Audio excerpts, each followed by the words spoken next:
Okay, good morning, everybody, and welcome to our August 25th regular board meeting. We were going to begin our meeting today with an invocation by Reverend Singh from Trinity United Methodist Church, followed by the Pledge of Allegiance. Thank you. Good morning. Thank you for inviting me. Let's join together in mind, heart, and spirit. Giver of all life, provider of all things, you have blessed us beyond our wildest imaginings. You set our universe into motion, filling it with galaxies and stars and planets. You created the planet on which we live, overflowing with energy and life.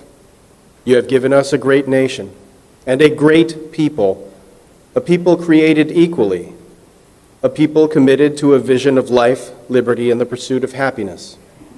You have blessed us with the sunny state of Florida, and you have entrusted us with our beloved Martin County, a community bursting with industry and creativity and kind and loving people from all walks of life. Out of many, you have made us one. Today, in this time of pandemic and unrest, we ask that you bless us with your patience, your understanding, your compassion, and your wisdom as we consider the issues before us. Help us to set aside our personal differences, our fear and anger, our resentments, and lead us instead to work together for the good of all. We ask this hoping that we, the people of Martin County, will serve as a caring and neighborly example for all the people in our state, in our nation, and our world. Out of many, we are one. Amen. Amen. Amen. I pledge my allegiance to the flag of the United States of America and to the republic for which it stands, one nation, under God, indivisible, with liberty and justice for all. Okay. Okay. We are going to now, instead of taking public comment first, we actually need to approve the agenda. We have a couple different additional items. We have a consent 21 is an additional item, Southeast Myrtle Street improvements. There's no consent agenda pulls, and there's a request to withdraw from the applicant for FP&L Whitetail Solar Energy final site plan. Madam Chair. That'll take a motion. Move approval of the agenda with the consent agenda and the request to withdraw PHQJ1. Okay. Second. Okay, we have a motion by Commissioner Smith, seconded by Commissioner Hurd. All those in favor, say aye. Aye. Aye. Motion passes unanimously.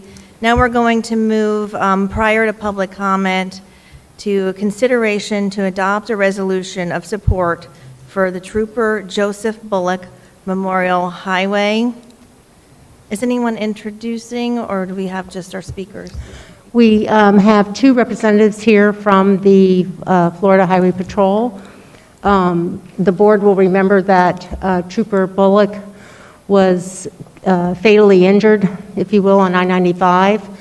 And so I think it was Commissioner... Murdered, not fatally injured. He was murdered. Thank you. So Commissioner Campy, I think, actually brought it up initially, that he wanted to do this for the family.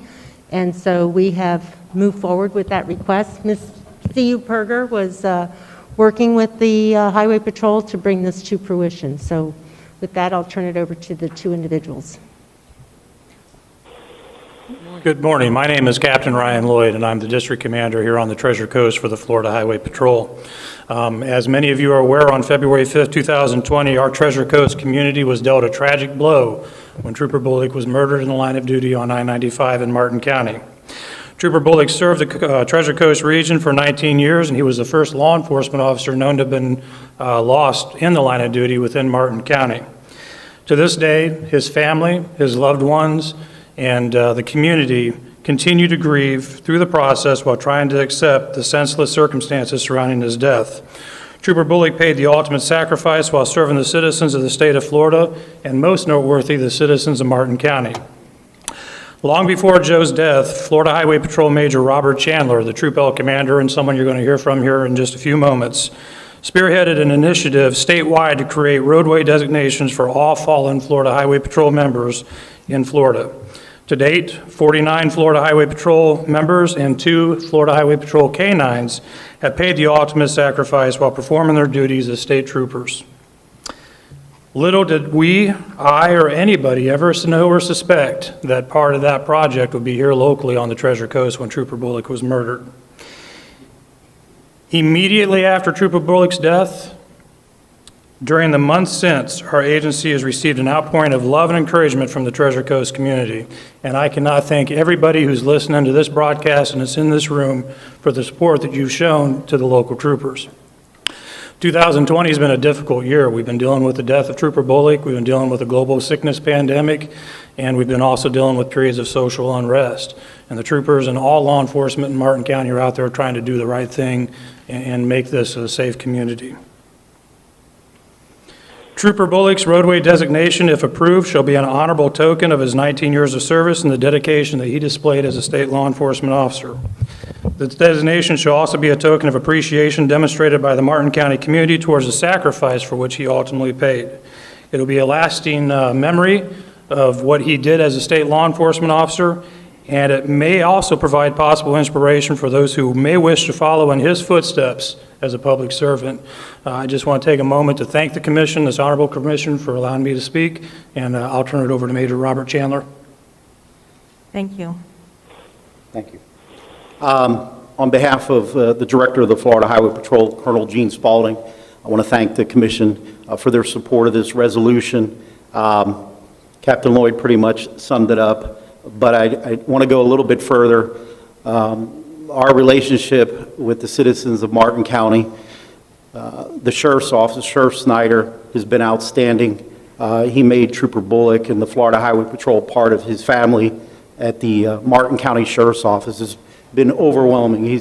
The citizens of Martin County are lucky to have a sheriff like Sheriff Snyder, and the support that we got from the Sheriff's Office, from the Fire Rescue, from everybody in Martin County. This is just unfortunately I live in Broward, but I'm thinking about moving to Martin County, and I don't say that jokingly. It's been incredible support, and we will let everyone know. We probably will not do a ceremony, the actual road designation ceremony. We'll also be naming our station. That was part of the legislative bill, Senate Bill 78, after Trooper Bullock as well. But we'll be doing a ceremony in Martin County, most likely in February, probably about on the anniversary of his death. We will certainly invite, hopefully we're at a different point with this pandemic, but we'll invite everybody to that. And once again, thank you for your support of this resolution.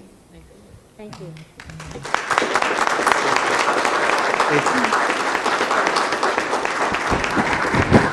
Gentlemen, on behalf of the board, we also want to thank you for your service each and every day. Commissioner Campi, you have a comment? Yes. Do we need a motion for this, Ms. Krista? Yes, to approve the resolution. Thank you. I'd make a motion to accept the resolution as presented. I think it's a fitting honor to Trooper Bullock, who I think it's important to remember, he was assisting the gentleman that murdered him. It wasn't in a pursuit, it wasn't in a criminal investigation. He had seen that the individual that ended up taking his life was in distress, and he was actually offering assistance during this process. So I think that bears mentioning, and God bless him and his family. Second. Okay, we have a motion by Commissioner Campi, a second by Commissioner Smith. All those in favor, say aye. Aye. Aye. Opposed? The motion carries unanimously. Thank you. Okay, now we're going to move on to public comment. So at this point, I have public comment for the the morning comment, and I have public comment on item PH3, which is the mask ordinance. So we're going to take public comment, and then we have 2 short agenda items, and then we'll be on to PH3. So Missy Campbell. And Missy will be followed by Richard Snyder. Oh, Michael Circus. I don't know how I got Richard Snyder out of that. Good morning. I am Missy Campbell, and I'm the Executive Director of the Palm City Chamber of Commerce. I stand before you today not to discuss any issues, but to simply talk about civility. I was a kindergarten teacher here in Martin County for 34 years before I took my new position, and I guess you can take the teacher out of the classroom, but you can't take the teacher out of me. I had the distinct honor of knowing Mr. Joe Kordick. Joe Kordick was an extremely successful businessman who understood the importance of good character, and he was instrumental in bringing character counts to Martin County. The program has 6 pillars: responsibility, respect, caring, fairness, and trustworthiness, and citizenship. These pillars are being taught to all of Martin County's children for decades, yet I do not see them being demonstrated in this forum. I looked up the word civility so that I could shed some light on the topic. Civility is formal politeness and courtesy in behavior or speech. This has been missing during many of our recent current county commission meetings. I'm not here to give you my opinion or to even let you know my personal feelings. I'm here to stress the importance of civility. My daughter reminded me that manners are free, and we should all use them. I don't like to use current catchphrases. However, we are in unprecedented times and uncharted waters, and I think it would be best if we all work together. I stand before you to let you know that you, our elected officials, have the support of the Palm City Chamber, whether we agree with you or not. We realize that you are doing the best that you can for the fabulous people of Martin County with the information provided to you. Together, Martin County will continue to be an amazing place to raise a family, work, and be happy if we all work together. And since I can't give you a hug, I have some chocolate hugs for you. Thank you. Thank you, Missy. And Michael Circus.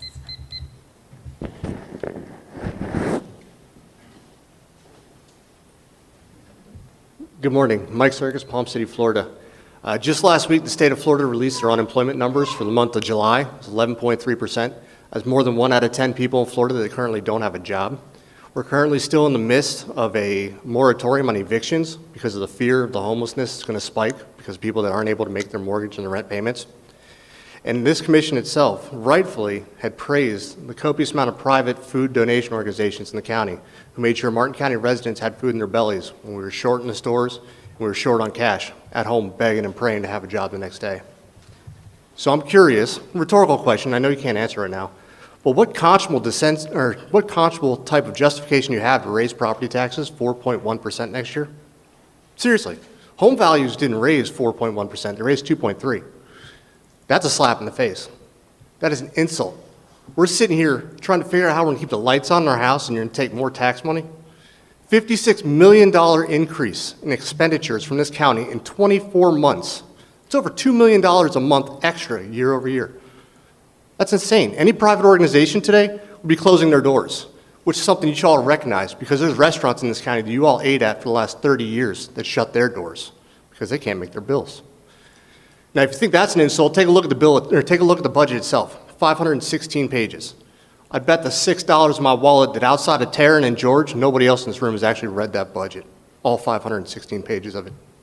If you take a look, there's a $23 million decrease in land and land development. That is the exact category you begged, you pleaded us to allow you a half-cent sales tax increase. We gave it to you. And you're gonna slash that budget? It's the exact category you forced a 6% tax onto our FPL bills. You didn't ask us, you forced us. You told FPL to take it without our consent. And you're slashing at $23 million. Septic to sewer conversions, that's water quality projects, that's that failing fire department that's rusting away on Hutchinson Island you say you need to rebuild. That's the budget you're slashing. But what did you increase? $1.6 million to salaries and wages. $1.5 million for fringe benefits, $60,000 for travel. Where are you traveling to? Seriously, we're in the middle of a pandemic. I was supposed to be in DC 4 months ago and they called and said, our offices are closed. I'm supposed to be in Tallahassee in March and they don't even know if they're open in their offices yet. And you need $60,000 extra to travel? We sit through hours of emails, hours of Zoom calls, and phone messages. You guys can't do that? You have to get in your cars? Gasoline's down 30% in the last 12 months. Hotels are a dime on the dollar. Airfare. How do you need an extra $60,000 to travel? Huh? Is this seriously the best you can do? You five are intelligent people. Let's be honest, it's not easy to win an election and get elected. You can't be dumb. You have to be intelligent to do that. Your time's up, You can sir. do better than this. We Thank deserve you. better. Thank you, Michael. Our next speaker is Chuck Barton.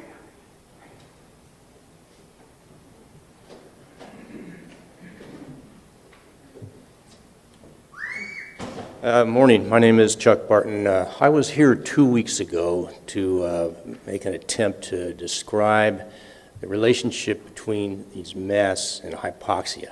I did a rather poor job of it, in my opinion, and so I sent an email letter to the commissioner that represents my district, District 1. I believe it's Doug Smith. I also attached a copy of that letter that I had to him. Unfortunately, I got no response. I got no acknowledgement. I called the aide for your office, no response, no nothing. Well, I know a good bit about this subject, and I'm here to tell you right now, if you people knew what I know about hypoxia, you'd take those masks off and you'd throw them away and you'd never wear them again. They're dangerous. What we have is we have a national medical paranoia hoax of this situation. And the other thing is, this takes away my and everyone else's congressional rights to against the Fourth Amendment. They destroy that right. It also destroys my ability, my God-given right to breathe fresh air. Now, I know a good bit about this. I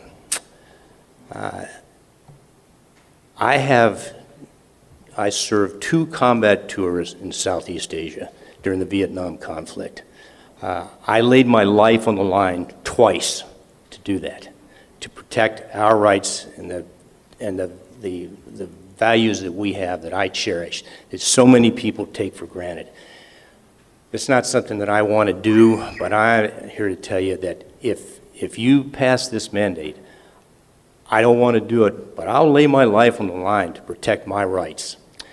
I have one other comment to say to you, made by Winston Churchill. He said many years ago, if you give up your freedom for safety, you won't be free or safe for very long. So I hope you'll take that into some serious consideration, and I hope you'll make the right decision. That's all I have.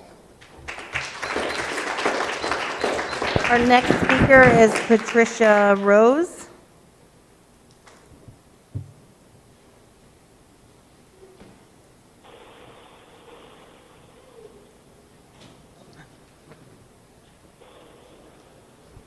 Thanks. Hi. Please try to keep an open mind while listening to my words today. My name is Patricia Rose, and I am a retired nurse epidemiologist. I was responsible for overseeing the collection, analysis, and reporting of HIV testing data for the entire state of Florida during the AIDS epidemic, so I am very familiar with managing infectious disease data. Over 1 million of the 4.5 million tests performed in Florida since March are duplicate tests.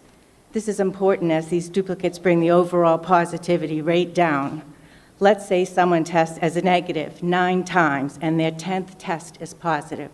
9 negative tests and 1 positive test enter the total pool of data.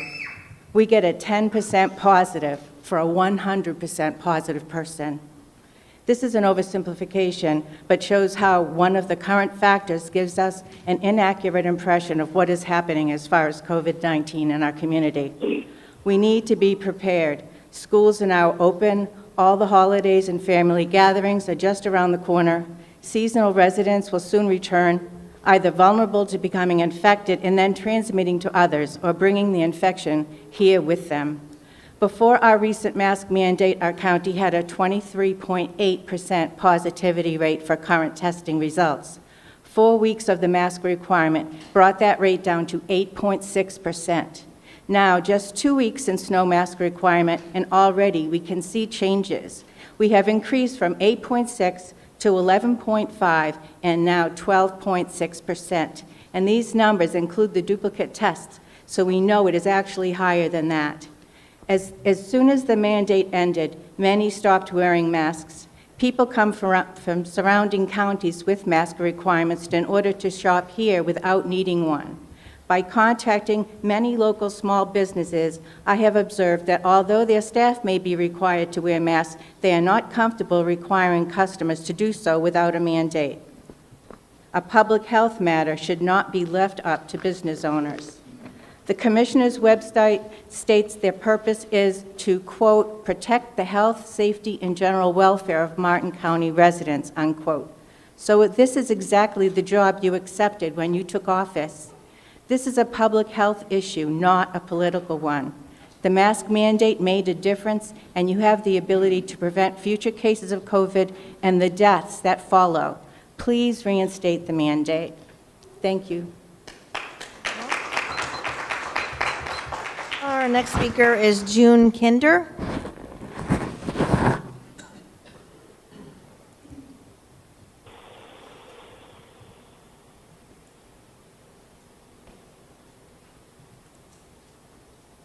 My name is June Kinder, and I'm here to ask for your help with the Publix shopping center, which is coming into our neighborhood in Hobe Sound. We have a drainage problem. I'm not against the shopping center per se. I am against the fact that we have lost all of our drainage area, and we are now currently flooded. We are accepting water from Hobe Heights so that our water table doesn't go down. And I'm looking at more blacktop, total, where there used to be at one time, there had been a Days Inn, but there was some green area. This is going to go away. They'll be building it up, and the drainage is going to come down into Ridgeway. And I don't want us to be another Hobe Heights. We've had a couple of problems. We've had problems over the years with heavy rain, but they go away. I have to say the county has been very, very good about pumping, but you can't do that forever. We need to solve the drainage problem before we go on with anything else. Thank you. Thank you. And our last speaker during public comment is Tom Pine.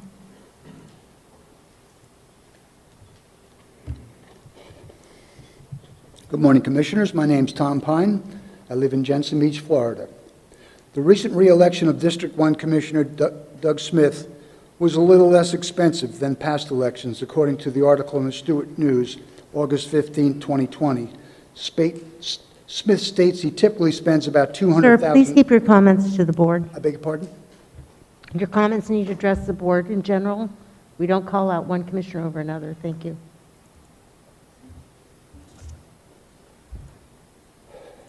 Okay. The recent re-election of one of the county commissioners, District 1, was a little less expensive than last year, according to the Stewart News. This year, he only spent $45,000, so the $50,000 the local firefighters chipped in must have helped a lot.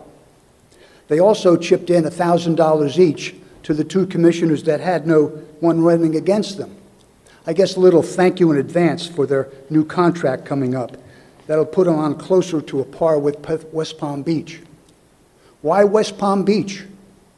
We have nothing in common with West Palm Beach. It's a much denser population. It's much larger, maybe 3 to 4 times the size of Martin County, and has literally hundreds of buildings exceed 30 stories. We have one 6-story building in downtown Stewart. The buying of politicians doesn't really bother me. That's the new norm in 2020 in America. What bothers me is this commission cannot meet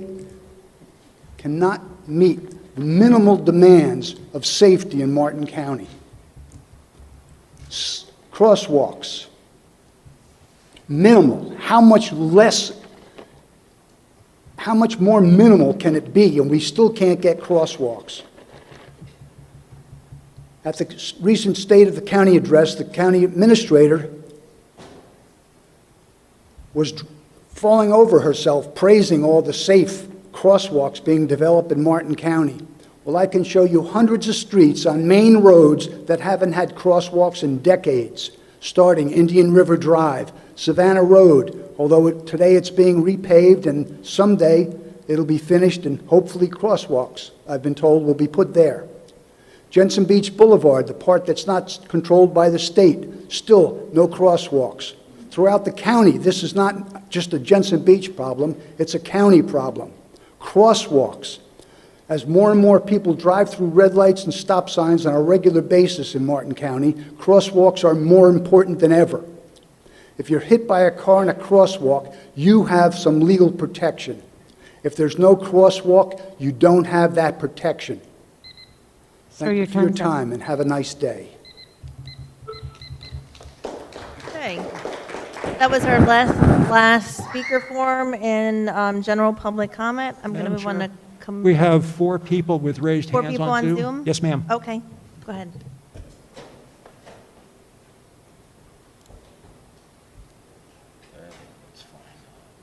Okay, we'll start with Delay, MD.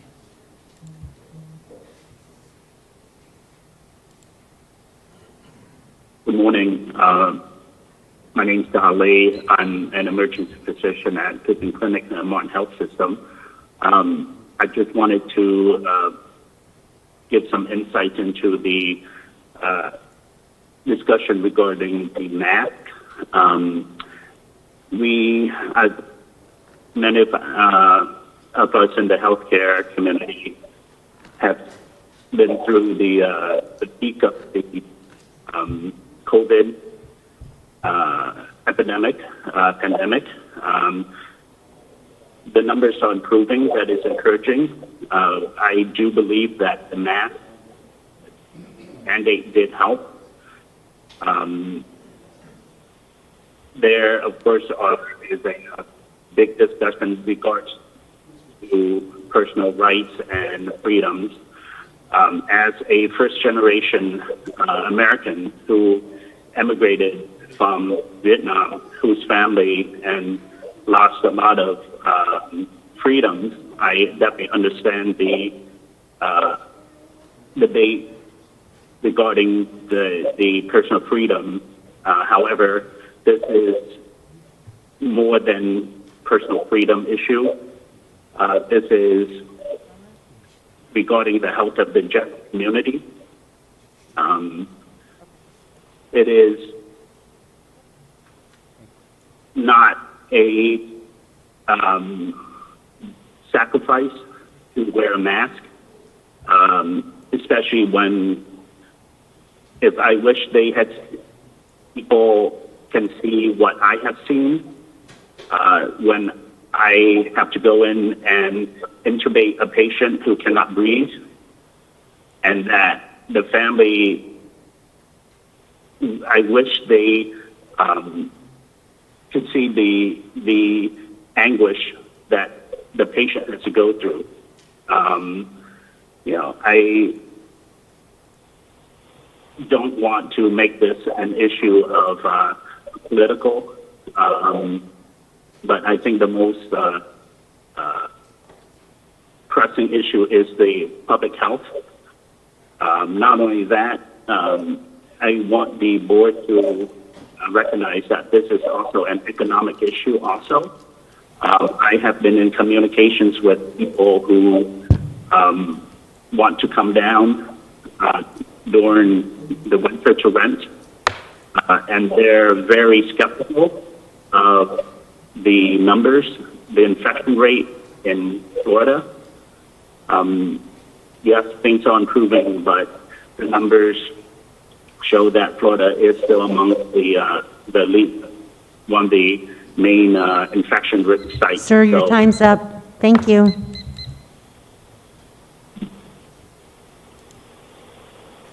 Next speaker will be Carol Brennan, please. Good morning. My name is Carol Brennan. I'm a physician and I have additional training in public health and have been following this pandemic since the beginning. I'm asking you today to support the ordinance requiring face coverings in public. Students and teachers in the Martin County School District are following CDC guidelines during the school day. They deserve to leave school at the end of the day and enter a community that is equally concerned about their safety in its businesses, restaurants, and public spaces. You can help ensure that safe community by passing this ordinance. Nearly 1,600 members of the Martin County Businesses Following CDC Guidelines Facebook group want to support businesses and restaurants where they feel safe. An informal poll indicated that 2/3 of the respondents supported local businesses more often while the previous ordinance was in effect than they did in the months before. Many have reported they are staying home since the ordinance expired. The face covering ordinance was pro-business, as Commissioner Smith noted at the last meeting. During the time it was in effect, employees in local businesses were less likely to be challenged and harassed by members of the public.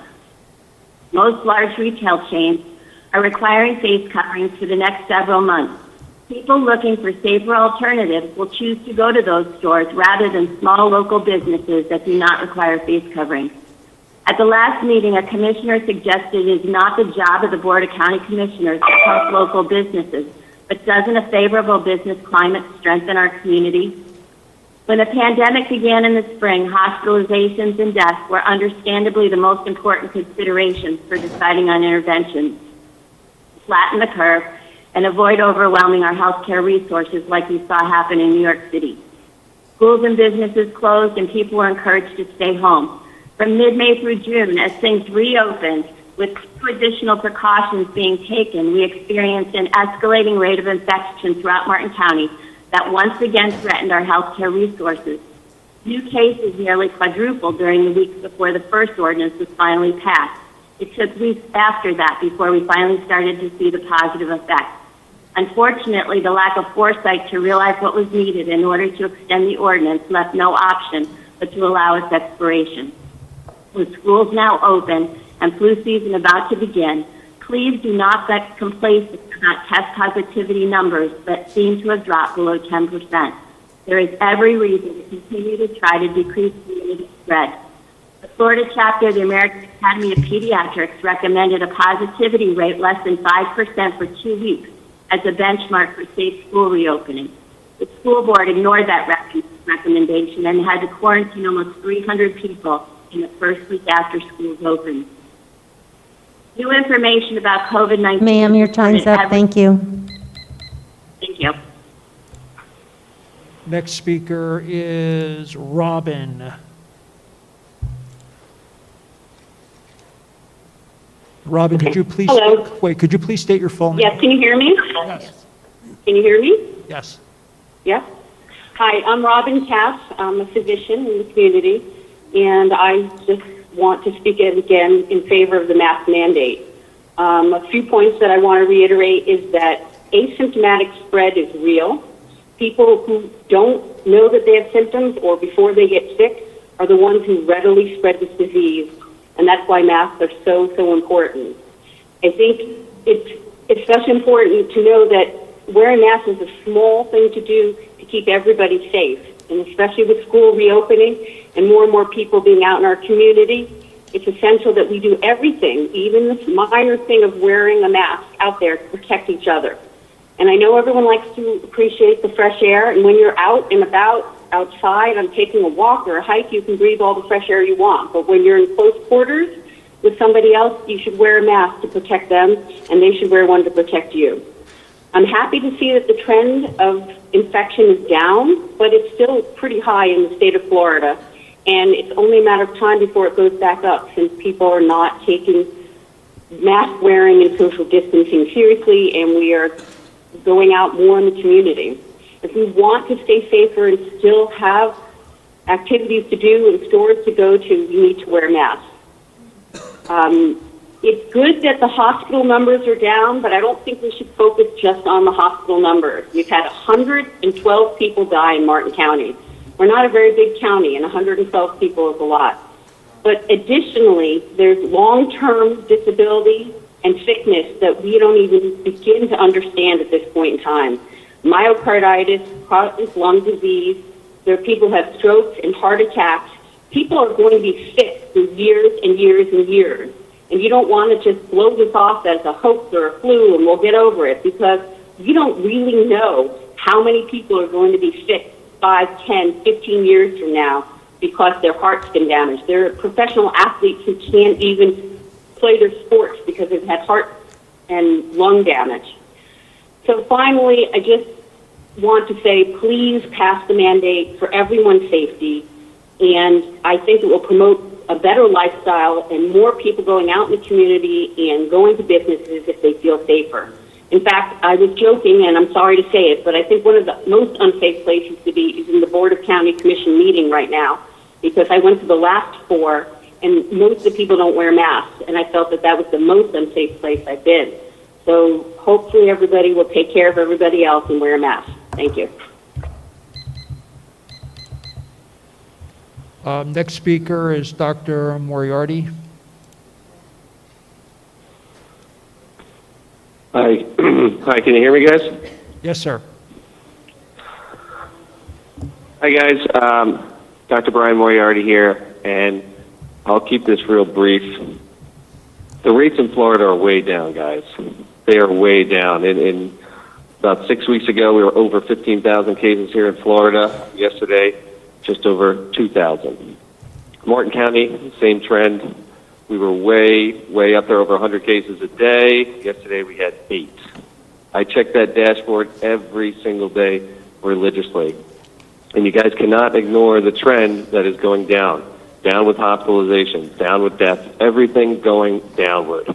When do we get out of this mandate, pandemic? It's never going to go away. But when cases are up, obviously I was against the mandate, but I see why you guys did that. Now the cases are down.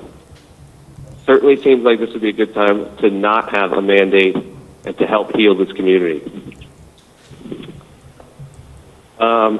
People continue to wear the mask even though there's not a mandate. By not putting a mandate or an ordinance in place, I think some of the people think that it's going to go to no one wearing masks at all, which could not be further from the truth. I see so many people around town wearing it. They're wearing it more than ever in my business. So personally, I see that firsthand every day. People will continue to wear it if you strongly suggest it. So it's not like it's going to zero.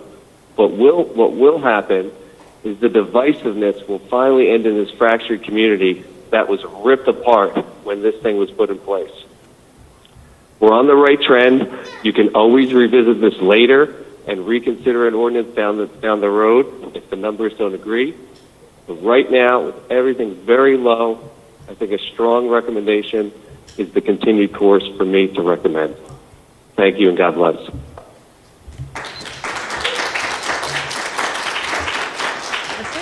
Okay, that's all for our Zoom public comments. So we had one more public comment, Ashley Froling.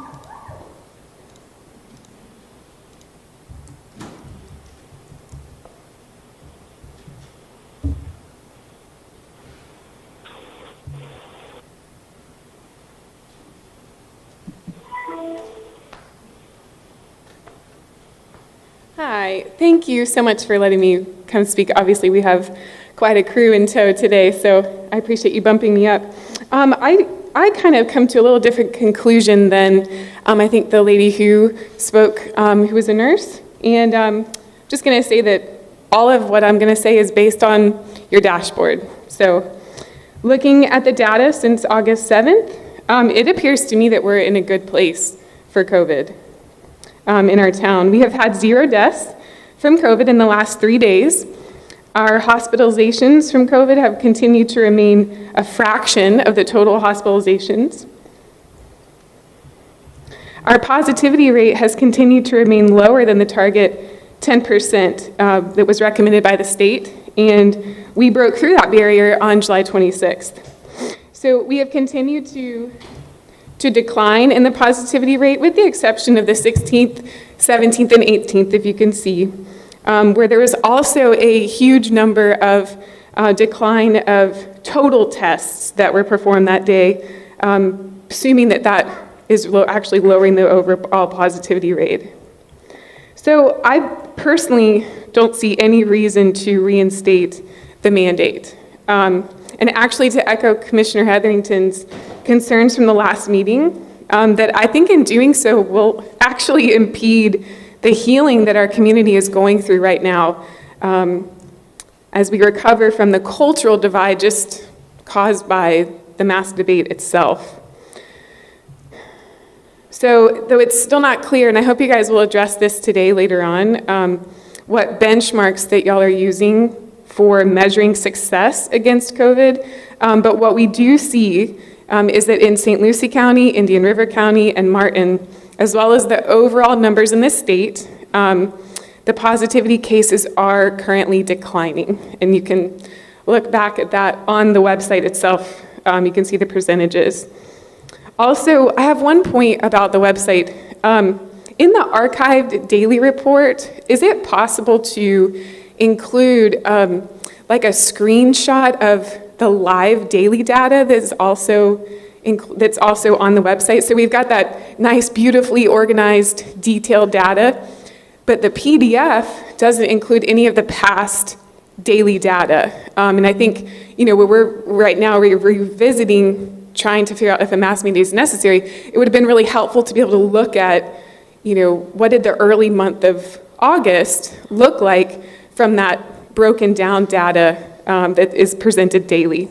I think that would be really helpful. And do you want to ask the question? Okay, my son has a quick question. Come on, go over here. Your time's up. Just go ahead. We'll go ahead and let him do the question. When will the libraries be open? The day after Labor Day. Thank you. Thanks for being here. Okay, that concludes public comment, and we're going to move on to commissioner comment. Commissioner Hurd? Yes.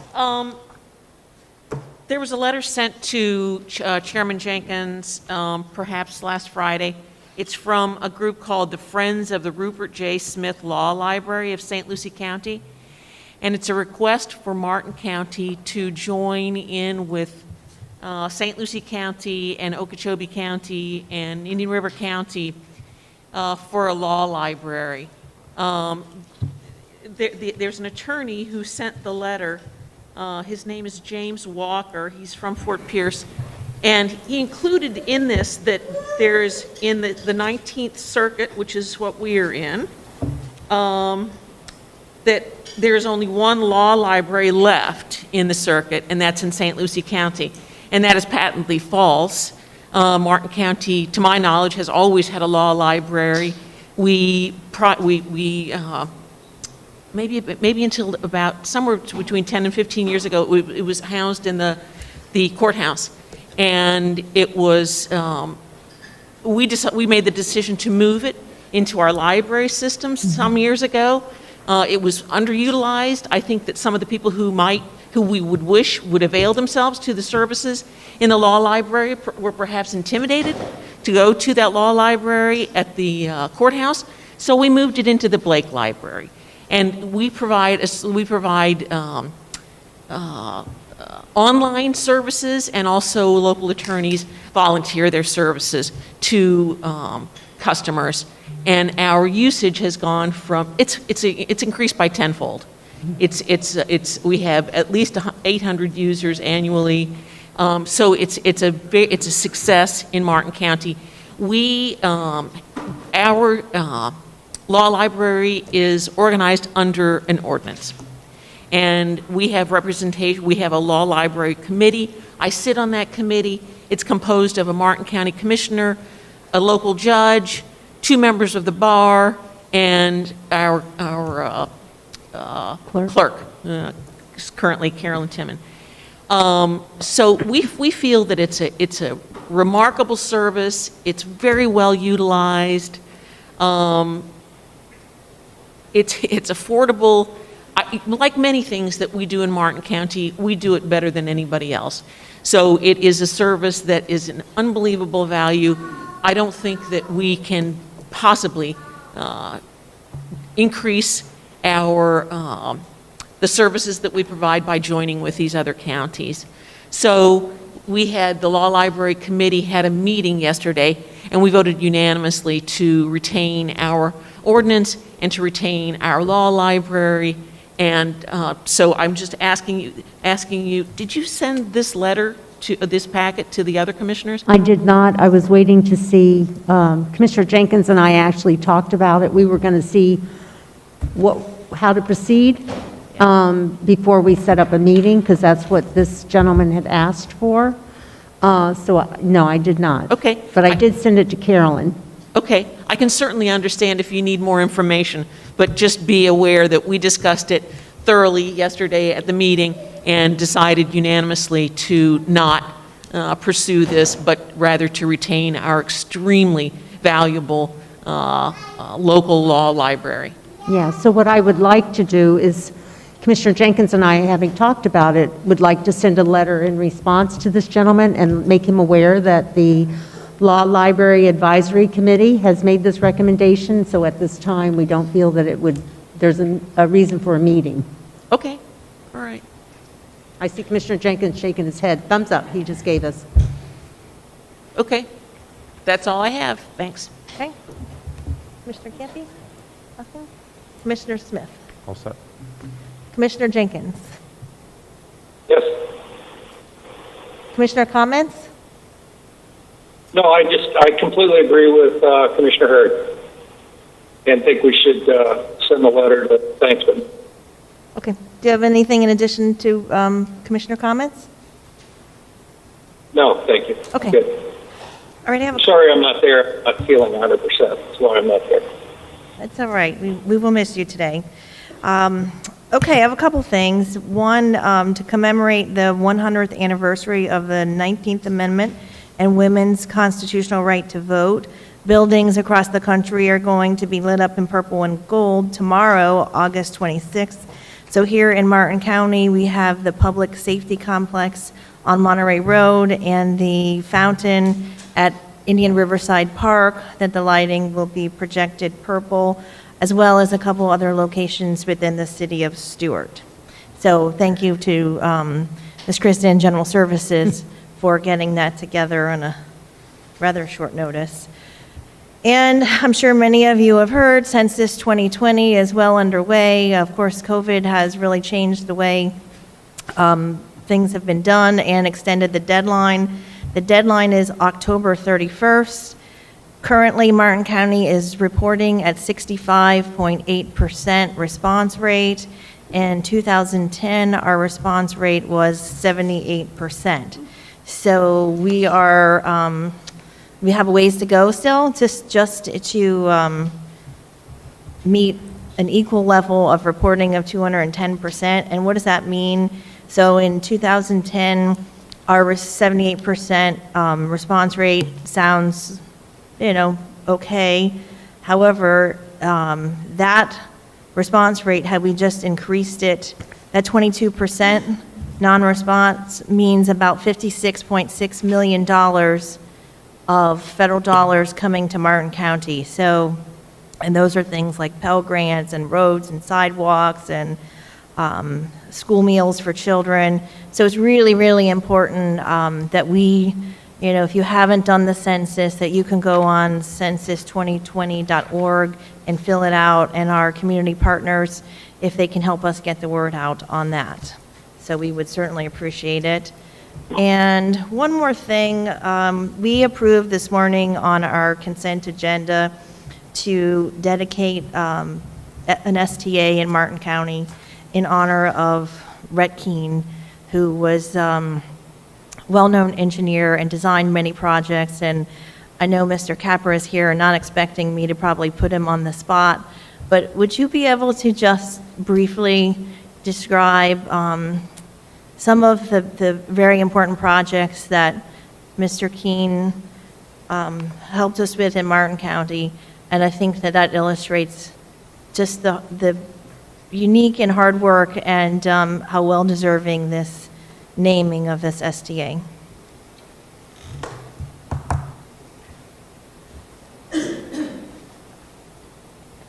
Well, first of all, thank you, Commissioners, for allowing this dedication. So everybody knows, I've been certainly blessed to work in Martin County, but our company, Captech, has been able to do many stormwater retrofits, and quite frankly, we wouldn't have been able to do most of them without Mr. Rhett Keene. Mr. Keene came to us, and he worked in the community for about 18 years. He came from Tampa, Florida, and he was a native Floridian, and he decided to raise his family here, and his wife and children live in Palm City. And I just want you to know, some of the projects he worked on is the Tropical Farms project, which it does remove a lot of, it's in Phipps Park, as you probably know, and it does remove a lot of the stormwater nutrients, phosphorus and nitrogen. And we've proven that with modeling as well as actually having the water tested over a year's period of time. So that was one of the successful ones, of course. Not all of them are as successful as that one, but most of them are. But the projects he worked on, for example, up in the Savannah State Park, as most of you know, we did a model that basically was 20,000 acres. And what it did, it replicates storms and so forth. And it basically, if you don't know, the state park area of the Savannas goes from Fort Pierce through Port St. Lucie, St. Lucie County, and through Rio, and actually discharges through Warner Creek.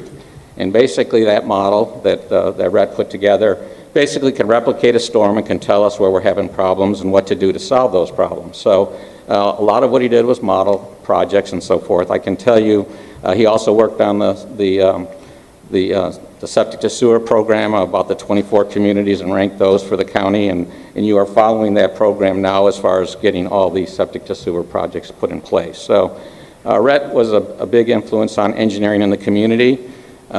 He loved the community. He put a lot of extra effort in things. Unfortunately, he passed away with a brain cancer and fought that for 10 years, and certainly we all miss him at Captech, and I think the whole community of engineers do. And we certainly appreciate all the extra work he put into this. So again, we thank you for this acknowledgement, and we will put that monument out there for him. Captech will take care of that, and I just want you to know if there's anything that ever needs to be done for it, we'll be happy to pay for that. So thank you very much.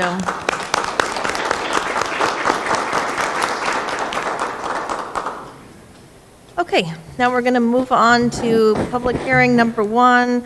Public hearing to consider adoption of an ordinance amending section 21.256 General Ordinances, Martin County Code regarding the Affordable Housing Advisory Committee. And Good morning. Ms. Michelle Miller. Good morning, Michelle Miller for Human Services. And we're here for this public hearing to ask you to consider the adoption of this ordinance. Michelle, can you speak up just a little bit? Sorry, better? So we're here this morning to ask that you approve this ordinance amending section 21.256 of the general ordinances.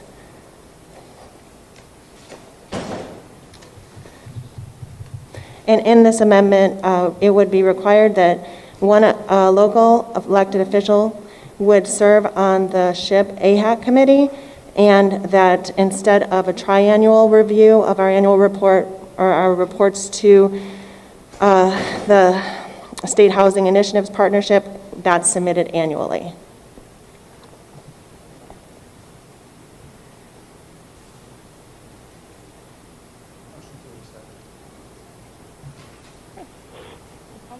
We have a motion by Commissioner Campy. Second by Commissioner Smith. All those in favor, say aye. Public comment. We need to just... Public, okay. Is there any public comment on this item? Seeing no public comment, we have a motion by Commissioner Campy, second by Commissioner Smith. All those in favor? Aye. Opposed? Aye. Motion passes unanimously. Thank you, Michelle. Thank you. Okay, we are moving on to public hearing number 2 to consider adoption of an ordinance amending Chapter 155 Streets, Roads, and Bridges and Chapter 115, Motor Vehicles and Traffic. Presented by Lisa Wixer.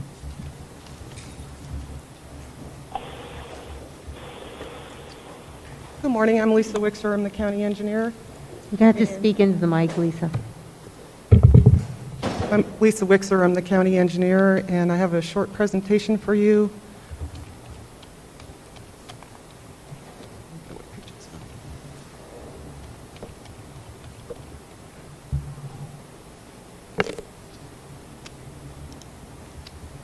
Regarding the public hearing to adopt an ordinance regarding golf carts on county roads.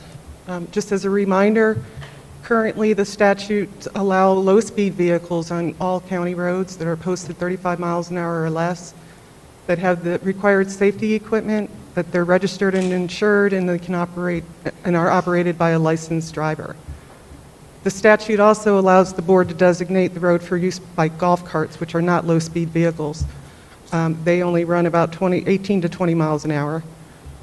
But in order to do that, the board must determine that the golf carts can safely travel on or across the road. So we had a discussion on May 5th where we talked about some of the options and the opportunities for an ordinance, and you directed us to bring back a draft ordinance, which we have done for you. It identifies the processes for designation, the qualifications that we'd like to see, and the requirements for operating a golf course, just the general requirements. So the process would be that we would require a petition which identifies the road and the segments, and that 51% of all the affected property owners be in favor or support the designation. And then we would determine whether the qualifications for that petition were met. We would then bring forth a resolution so that we could ensure that it was documented that the road or the roads were actually designated. We would notify the sheriff, and then we would put the appropriate signs in place. So the criteria are listed here, and I'm not going to read them all, but we came up with these based on some of the input we received from you on May 5th, and some others based on our knowledge and what we believe and what I believe, in my professional opinion, to be what would be the safest roads that we could anticipate or consider for qualification if we were to move forward. And then the ordinance also identifies what can be operated or what can't be operated. So it would prohibit the use of golf carts on roads that are not designated, require compliance with state statutes and traffic control devices.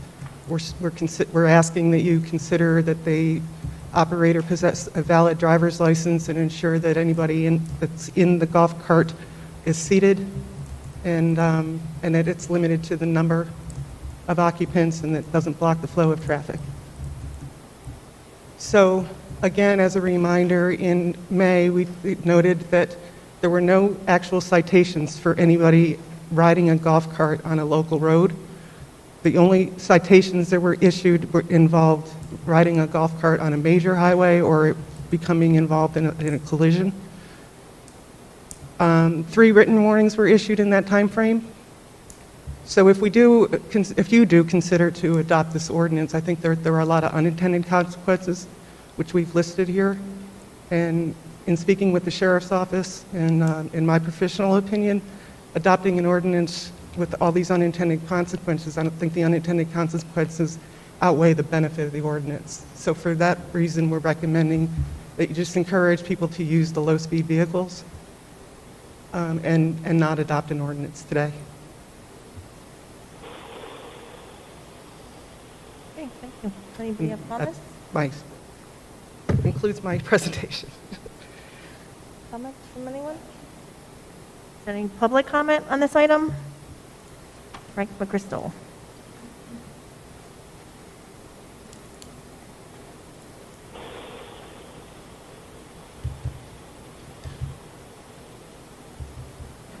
Good morning. No one seems to state the obvious. You need to ask your first responders about cars versus motorcycles and how that pans out and the carnage that they get to take a look at. Your average motorcycle rider is a need for speed kind of guy, and they know the risk they're taking being out on the road with cars. and they know they're going to lose that scenario when it's car versus motorcycle. But the difference between a motorcycle and a golf cart is that motorcyclist knows he has one offensive weapon to stay safe, and that is this sudden burst of speed to perform maneuvers to get out of a bad situation. The carnage of car versus golf carts on roadways. I cannot even believe people are even thinking of some way blending safely cars and golf carts anywhere on any roads. We've spent decades making cars as safe as they are. And when you think about the lack of safety in a golf cart, especially car versus golf cart, you need to go back and look at some of those films they showed us in Driver's Ed back in the 70s. The carnage of the unibody construction cars, body parts everywhere. But just picture a fully loaded 8-passenger teenage golf cart versus an 80-year-old in a Cadillac. And the 80-year-old kind of feels a bump in the road and thinks she ran over an alligator, and she just keeps going. So she's not even going to know the carnage she left behind. So critical thinking and common sense, it seems to be just something of the past. But, of all the things that on your agenda today where you could try to save lives, this is the one. All right, thank you. Thank you, Mr. McChrystal. Okay, I'm looking for direction or a motion. I see someone from the public who wants to speak to it. Okay, come on. Could you fill out a form if you haven't already? You just said we could publicly comment on that. Just when you're done, just fill out a form. Mhm. I actually didn't know this topic was coming up, but I have a comment on it. Personal responsibility should be our choice. I don't like the idea. I heard what he said. Yes, anything is possible. An 80-year-old could run over somebody and possibly hurt them. But you know what? They're going to stop people from riding motorcycles and mopeds as well. They're in much more danger than somebody in a golf cart. I don't think we need any more rules on people. I think we definitely have enough already to add some more. So I'm totally against that. I want some of our freedoms, whatever we can get at this point. Making an ordinance on golf carts completely ridiculous. Okay, thank you. Okay, that looks like all for public comment on this item. And yes, Zoom, do we have Zoom comments? Michael, do you have any Zoom comments? No? Okay, okay, Commissioner Hurd. Yes, the unintended consequences are grave, and they're too grave for me to consider this ordinance. As Mr. McChrystal said, we've spent decades making cars safe. We have seat belts and airbags, and the list goes on and on and on in order to keep us safe. And I have absolutely no interest in allowing more, in supporting this motion. So I'm going to move staff's recommendation that we follow statutory requirements. Great. Okay, we have a motion on the floor by Commissioner Hurd. Second by Commissioner Campy. All those in favor, say aye. Aye. Aye. Opposed? Motion passes unanimously. Thank you. Okay, we are now moving on to public hearing number 3. Public hearing to consider adoption of an ordinance mandating persons to wear face coverings in public, and it will be presented by Sarah Woods. Yes, Madam Chairman, members of the board. On August 11th, the board directed the county attorney's office to draft a new ordinance mandating persons wear face coverings in public, and that the ordinance would include benchmarks which, if achieved, would allow the termination of the ordinance, and that was directed to come back at today's meeting. Staff researched the inclusion of a benchmark that, if achieved, would allow us to terminate the ordinance. We were unable to locate a statewide or nationally recognized benchmark. I also consulted with our local hospital and medical community. The Centers for Disease Control provides guidance that is being universally followed throughout the United States, and it does not identify a benchmark. Consequently, a benchmark is not included in this draft. As currently proposed, and I will now go through the ordinance, but the current proposal, the ordinance would go into effect until the expiration of the Martin County's local state of emergency, which is easy to repeal if the board decided to do that. In the alternative, one benchmark that staff believes is defensible would be that we utilize the CDC guidelines as the benchmark. For example, the ordinance would remain in effect until the CDC no longer recommends the use of face coverings. I'll now go through the ordinance. It is basically the same ordinance as we had in the past, back during the month of July and early August. The whereas clauses, with the board's indulgence, I won't go through them. They provide the legal and factual basis for your ability to have this ordinance. I will say that on the bottom of page 4, the next to the last whereas clause, I would like to correct the numbers at the time of drafting.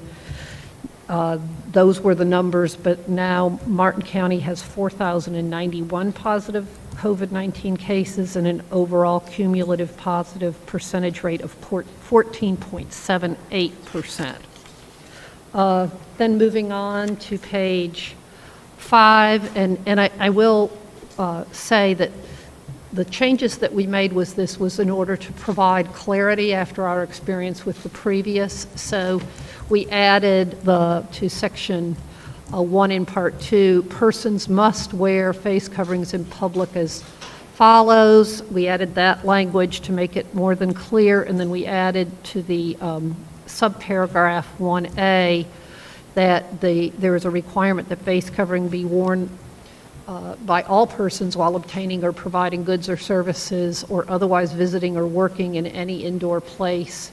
And we added, or establishment where the presence of another person is probable, allowing, if there are no other people, we wouldn't want to require that if they're alone in the building. The next change was to subparagraph D. We added, in order to address a concern expressed by our supervisor of elections, we added all members of the public. This has to do with accessing public or government buildings. And we added to exclude those persons exercising their right to vote, which was in order to address a concern by the supervisor of elections. Moving on. Again, this is the same language that we used in the past. Midway on section 7, which dealt with exemptions, we added the language. We had an exemption for persons providing or receiving goods from a business in which the receipt precludes the wear of the face covering. We wanted to add providing the service as well as receiving the service. Because in some cases, and I'll give you the example, it may have been if someone was playing a musical instrument, they obviously could not, they would be providing the service, but if they were playing the instrument on a wood or other, which required them to use their breath, they couldn't wear a mask. And finally, same penalty provision, just a civil fine, not a criminal provision. And again, that the point, and it states it once again, it's the intent of the ordinance to seek voluntary compliance with the provisions, to educate and warn of the benefits of compliance and the dangers of noncompliance, that we also would be asking if someone was being warned, if they had an exemption, that they could explain that, and that law enforcement was given discretion whether the circumstances would warrant a written citation or just a warning. So again, the idea is here to educate and inform in the first instance, and that the penalty provisions are meant as a situation of last resort. And finally, on Part 7, which again has to do with the effective date and duration, as currently drafted, we added that the ordinance would remain in effect until the expiration of our state of local emergency, as may be extended, or upon repeal by the board, because as always, this board would have the ability to repeal this ordinance as they see fit. Again, circling back, the other alternative would be to have as a benchmark upon a change in the recommendation of the Center for Disease Control on the wearing of face masks. And with that, I'm happy to answer any questions. Okay. Anybody have any questions for Ms. Woods at the moment? Okay, we're going to take Dr. Petrie from Cleveland Clinic. You have an update? Good morning. My name is Dr. Fernando Petrie. I'm the Chief Medical Officer at Cleveland Clinic Martin Health. And I wanted to come up here and just give a little insight into what's been going on in Martin County and at our hospital. Over the last month or so, we've seen an increase in the number of cases, up to about 49 patients that were admitted to our hospital with COVID-19 preceding the mask mandate. During that time, we've seen a decline, and with the expiration of the mask mandate on the 8th of August, we were actually at a low of about 20 patients in our hospital here at Martin County. Since that time, and as of actually August 23rd, that number has gone up to about 30.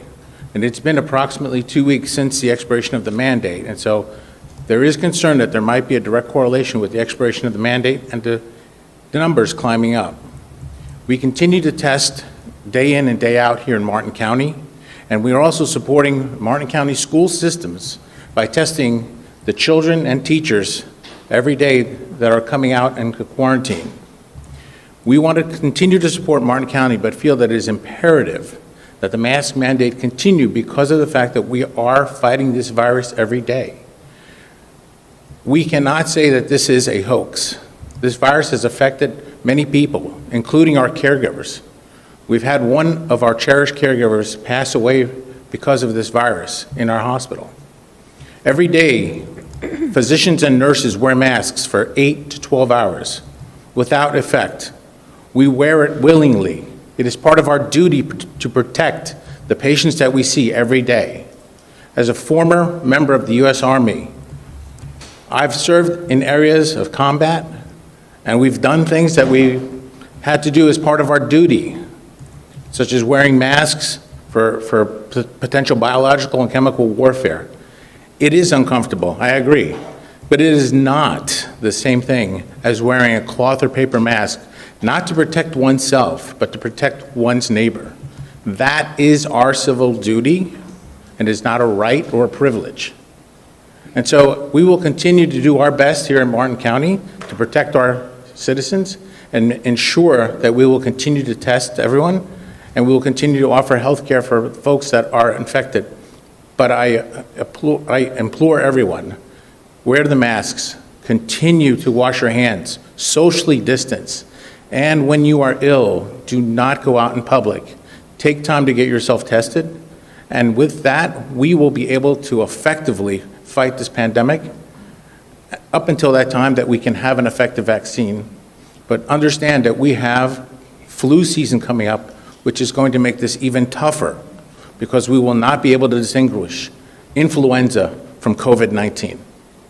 Thank you. Thank you. Okay, we're going to move on to public comment. Our first speaker is R.J. Posey, followed by Jan Mazingo.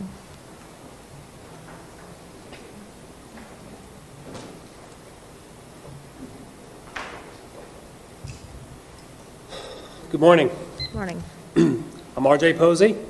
I'm a 5.5-year Martin County resident, homeowner, taxpayer, father, and dog dad. I'm currently a furloughed businessman with lots of time on my hands who's concerned with the direction and interventions of local government. That's you. I chose Martin County since I was under the impression it was conservative, not knowing your brand of conservatism was authoritarian and coercive.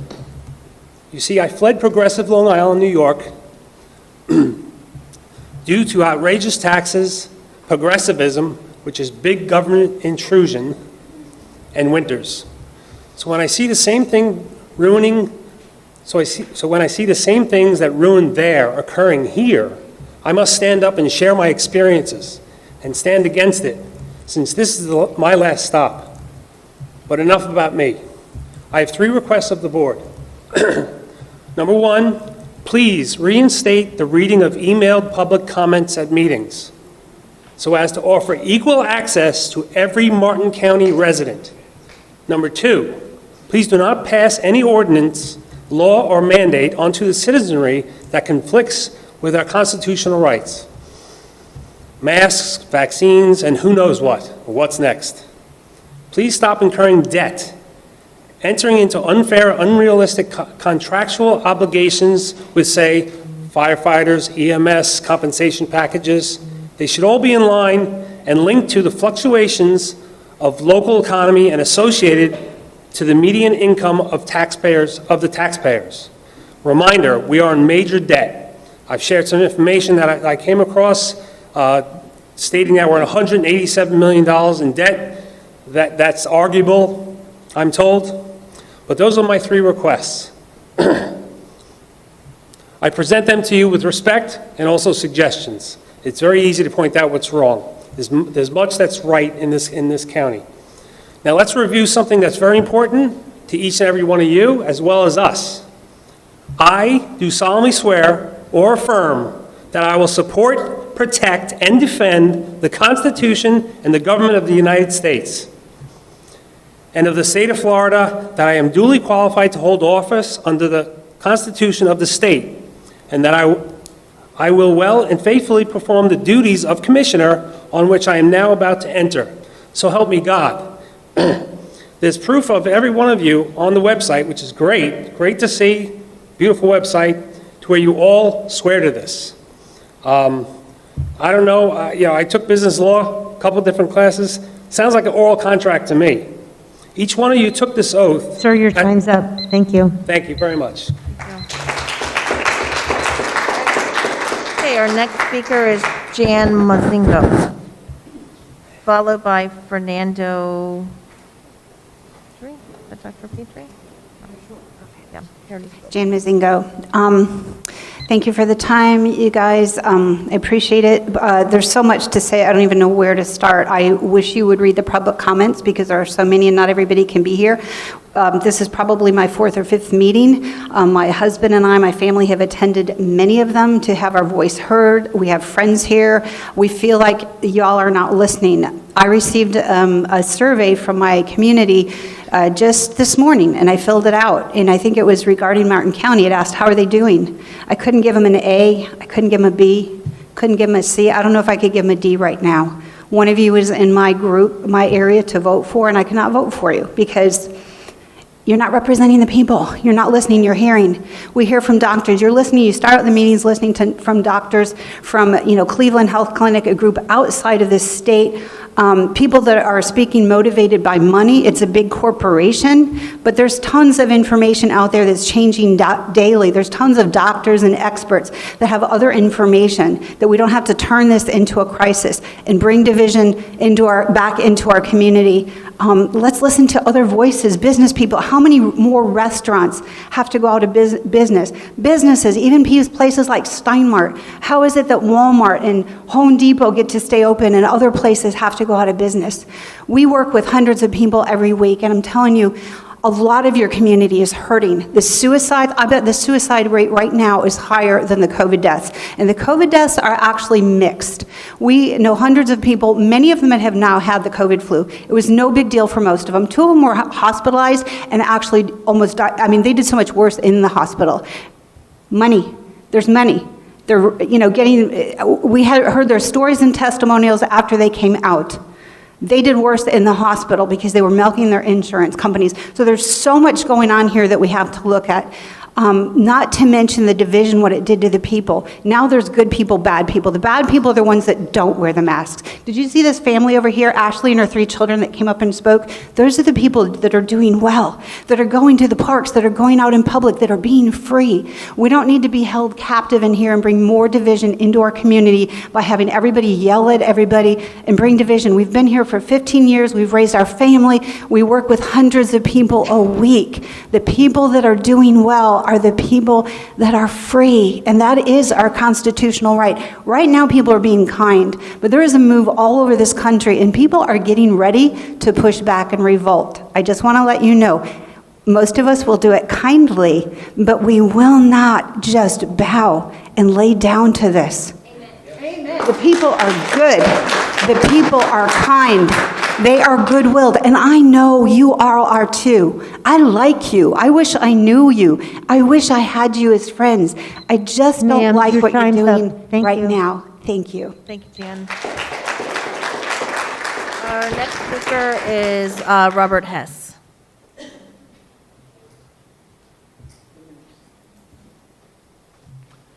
It's me again, Dr. Bob Hess, University Research, PhD, retired nurse, and registered Republican, a party affiliation now in name only, partly because of the inaction of many of the Republicans, such as some of you guys up here. I have to tell you that your inaction worked because you were not ready to extend the emergency ordinance when it lapsed in August 8th, and you had not published advance notice of a possible and necessary new emergency ordinance that might have enacted at the last meeting. Young dudes are running around stores such as Publix without masks, possibly infecting and killing seniors who live in Martin County.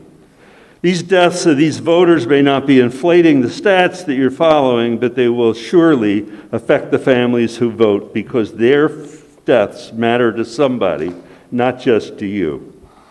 Based on my 4 previous encounters here, 4 of you are probably not going to second or vote for motions to mandate masks for some obscure political reasons, because your votes have not been based on science. So I have showed up to represent science and what you should be doing, enacting a masking mandate. I also represent the seniors who are afraid to come here in person. However, hoping against hope, I'm politely asking you to pass the emergency ordinance mandating masking in Martin County. I know that one's been prepared, and I'm hoping that you vote and pass it. I believe that in the past you have been underprepared to enact emergency masking mandates, either through poor planning or deliberately. However, today you're prepared. Please vote for the healthier constituents. Opening the market won't help when people are afraid to go out in public or can't because they're ill or dead. I'm also here to put you on notice that some of your other shenanigans, which are buried in these consent agendas, which, by the way, raise our taxes unnecessarily, are not only being noticed by me, but all your other voters. People, including myself, are ready to mobilize social media to shine the light on these actions. Now, my family's been here for 300 years. I've donated my only son in the military, and people who can't wear masks, I suggest you go back to where you come from, so where you will be made to wear masks, and then you can come back when you care about fellow citizens, because that's the American way. Thank you. Okay, our next speaker is Jenny Stark.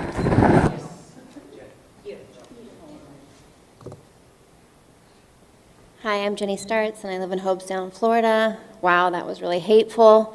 I hear he lives in Hopestown too, so I apologize to anyone in Hopestown who doesn't feel the way that he feels. I have been going out without a mask the entire time, except for the first 2 weeks when we all quarantined because we thought it was the best thing. So I do want to say that going out without the mask has been a little bit easier right now. People aren't trying to get into my personal business of why I don't have a mask on. But I think that we've done it. I think that we flattened the curve. I think kids are back in school. Kids get sick at school. You're going to see colds, flus, things happen. Now, everything we all fought for last time is on there. We're going to be, criminals. We're going to have fines. Fine me. I will not be wearing a mask. I will not. My kids won't. I'm so excited that we could do away with this today and we could be free and we also could have our children see normal. This will never be the new normal. This will not be the new normal. There are people who are so silent and quiet with their masks, but you know what? I go to these restaurants too. And one of the restaurants I used to go to for gluten-free for health issues, they're closed down. They're just closed down. So I go in, I grab a cup of coffee, I do stuff, and they're like, hey, how are you doing? And I say, hey. And they're really hoping, honestly, that pretty soon the businesses don't have to wear the mask. Right now, it's not because of their will, it's because they're afraid that they're going to have license revoked. People called on them. These kind of like mask police call these numbers. They don't have to say who they are or what's gone on. They just call. And sometimes it's just because they don't want another business to succeed. And that's really, really sad. And you know what? I can order takeout, I can do things, and I can be all right, but that's not a way that I want my kids to live in the future. And we do have a constitutional right. We have a constitution from Florida, and this is an overreach. This is not okay. So I'm really asking you guys to please do the right thing today, and hopefully things we're going to follow. But right now, I mean, if you're going to say about kids left school because they had a tummy ache. I have 5 kids. They always have a stomach ache at school the first week of school. They always are upset with the first week of school. They want their mom, especially little kids. So when you take a whole sibling set, you take buses, you take things like that, that's really just using something and blowing it up to be used for an agenda. And I'm wondering what the agenda is, because this is not healthy. Suicide, mental health, all of this stuff. I mean, if we really want to get behind something, Martin County, let's get behind the drug use. Let's get behind the kids, like I've said. Let's unmask, because when I left here 2 weeks ago, Amber Alert, I was like, are you joking? People are sending them to me saying, oh, here's this kid. And when you want to compare it to other counties, I'm not going to be Broward County. I'm not going to listen to this, and when I'm in my house, wear a Ma'am, your mask. time's up. Thank you. Our next speaker is Amy Pritchett.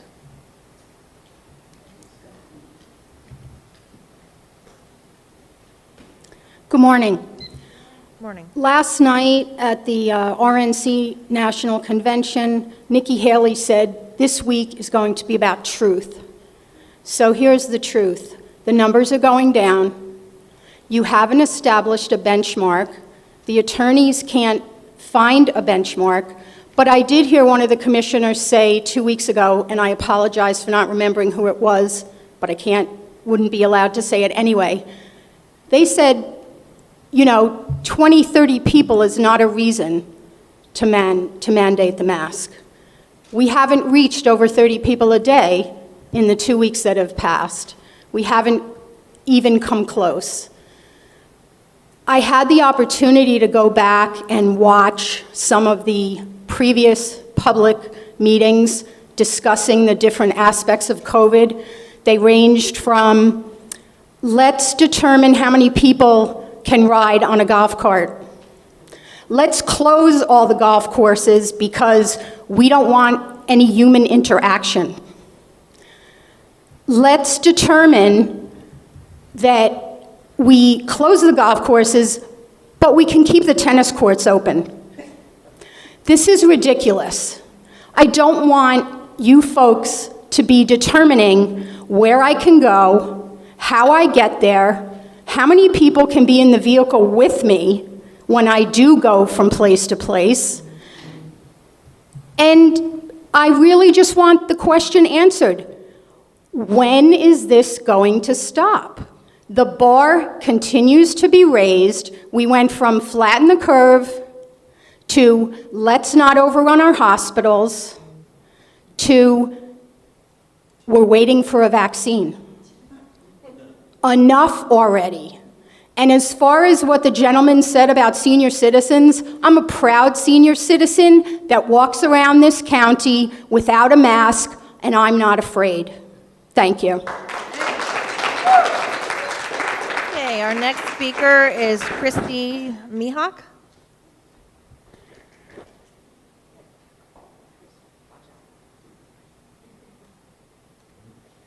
Hello again. I want to talk about, I'm going to reiterate what Dr. Brian Moore already said about COVID cases that are at or around 2,000 in our state. None of this makes any sense to a lot of us, including myself. We did exactly what you asked. 2 weeks was what we were told. It's now 165 days that we're into this. If that would have been introduced right away, everybody knows it would have said, have been a hard no from everyone. My question is, I'm going to read you some stats. 1.5 million people died from tuberculosis last year. 10 million people fell ill. So this mortality rate is 15%. Where were the masks then? H1N1, not a word about masks. The CDC, this is what you guys follow the CDC. April 12, 2009 to April 10, 2010, we had 60.8 million cases. No shutdowns, no mask initiatives. Approximately 575,000 deaths from that. We only have 177,000 compared to these other ones. What is happening here? Flu rates, and this is interesting because I decided to take a piece of information from the director of Martin County Health Systems. The flu rates, flu season coming up, why is he worried? Because they won't be able to tell the difference between the flu and COVID. He said it himself. Laugh out loud. That's why we don't believe any of these numbers. You guys are wrong all the time, and you keep reintroducing as if it's right. And for every expert you have that says that this is dangerous, we have the same amount saying that you're wrong. And I don't know one person that's died of COVID, but I know that it's real. I know that it exists. I don't think it's a hoax. But they're not dying from this. I know 3 people that died of suicide in the last 2 months. And I also saw a guy being pulled out of his truck with his mask on in Jensen Beach last week. He died of hypoxia. Nobody's talking about that. That's not making the news. And 5 different corona strains exist in all these flu tests. That's why they can't tell what is corona and what's a flu, because we don't have the right numbers. And hospitals being at full capacity, or 46.8 to be exact, let me just reiterate this. It's staffed capacity. Staff capacity isn't capacity. The beds are there. There's plenty of beds. But because it was so slow, they laid off almost half their staff. Did anybody say that? No. I know nurses that are laid off. You know why? There's not enough happening in the hospital. It's very quiet there. So on a half staff, what do you expect? 46.8%? You still got 53% left on half staff. Anyway, my 3 minutes are up, I'm sure.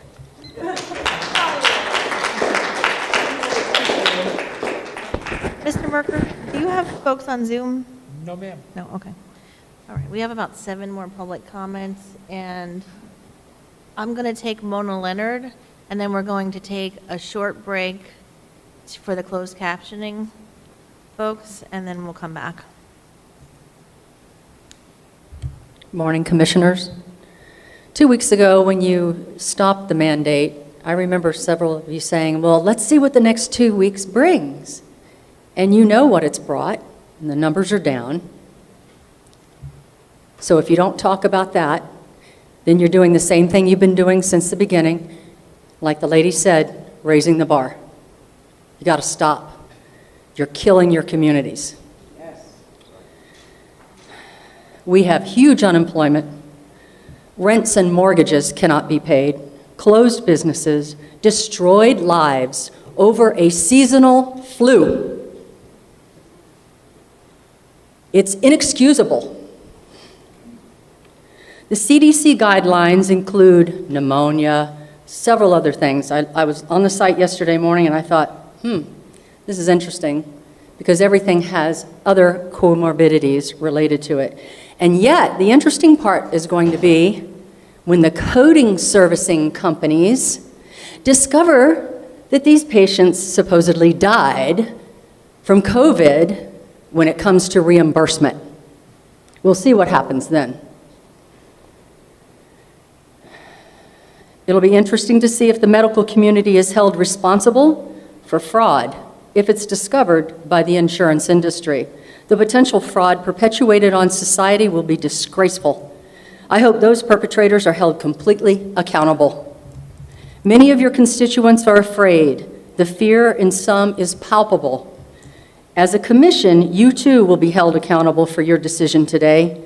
If you think your seat is secure, you better think again. If you think you haven't erred on the side of corruption, realize you've now awakened a growing community of people watching you and your relationships and special interests.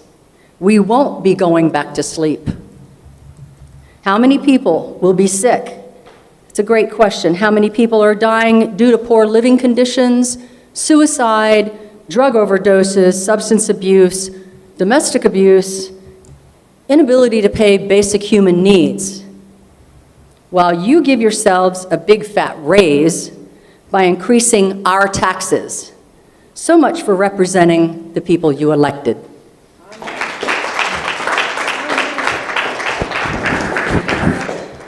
It is 10:39. We are going to take a 10-minute break and come back at 10:50, and we'll finish up public comment and discussion.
And Lance? The host would like you to Marler? unmute your microphone. You can press star 6 Marler? to unmute. You are unmuted. Good morning, Commissioners. My name is Lance Marler. I've lived in Stewart for 18 years, and Stewart has become my hometown. My wife and I adopted our son last year, and we're now pregnant as well. Personally, I would like to be able to go to the doctor's office throughout this pregnancy, but with a mandate and fear-mongering, that's not an option. Can you imagine trying to do Lamaze class with a mask on? This is our family, and this is our city. Thank you for allowing me to speak again. I look back at my notes from 2 weeks ago, and I could easily have recited the exact same speech again, as we haven't seen a surge of new cases since this mask mandate expired. As I said a couple of weeks ago, I truly want to thank you for allowing this mask mandate to expire. I understand the fear some of you have felt in order to pass such a mandate, and I truly am grateful that it was allowed a sunset clause. The people in our county are strong and resilient. They've also proven quite capable of protecting themselves by whatever means necessary in order to guarantee their immunity from this virus. While some people choose to live in fear, others want to wear masks to protect themselves and others. That is their right, and I will never oppose somebody protecting themselves. That's exactly why I carry a sidearm. Others like myself like to use safe practices so that we aren't forced to hide behind the false sense of security a mask gives others. My own immune system is what I rely on every day for my protection, and I know that everyone does not have that advantage, and I truly do empathize with those people during these trying times. But you will also have to forgive me for trusting my own immune system more than a countywide mandate, or God forbid, a national mandate if Biden were elected. Mandating that I weaken myself and other healthy people in our community seems highly logical given the survival rate of COVID-19. The curve has been flattened. The positivity rate has remained below the threshold stated by this commission 2 weeks ago. If the numbers had trended upwards, I probably wouldn't be here today, in all honesty.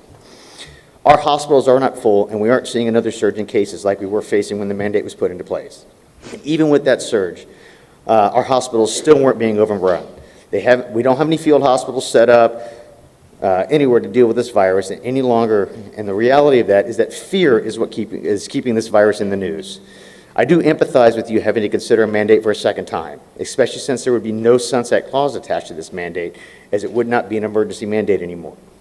Our community has done a tremendous job of policing itself. Businesses enforce the wearing of masks if they choose to, and people can still feel comfortable with the businesses they choose to support regardless of whether or not you vote to impose a mandate on us again. All I ask is that you let the great people of our county self-govern themselves. We can get through this together. Please do not further the divide that we have seen. Earlier this morning, the nurse spoke about duplicate tests, but she failed to mention the duplicate positives, where somebody that is positive gets counted as positive every time they test. If somebody is negative 9 times, they are negative, period. That doesn't mean that it's a false number. If you're manipulating numbers to support your case, then you don't have a strong case. If you choose to use fear to enforce this mandate, you will keep this virus alive. Sir, your time's up. Thank you. God bless you guys. Thank you. Our next speaker is Tiffany Weekly.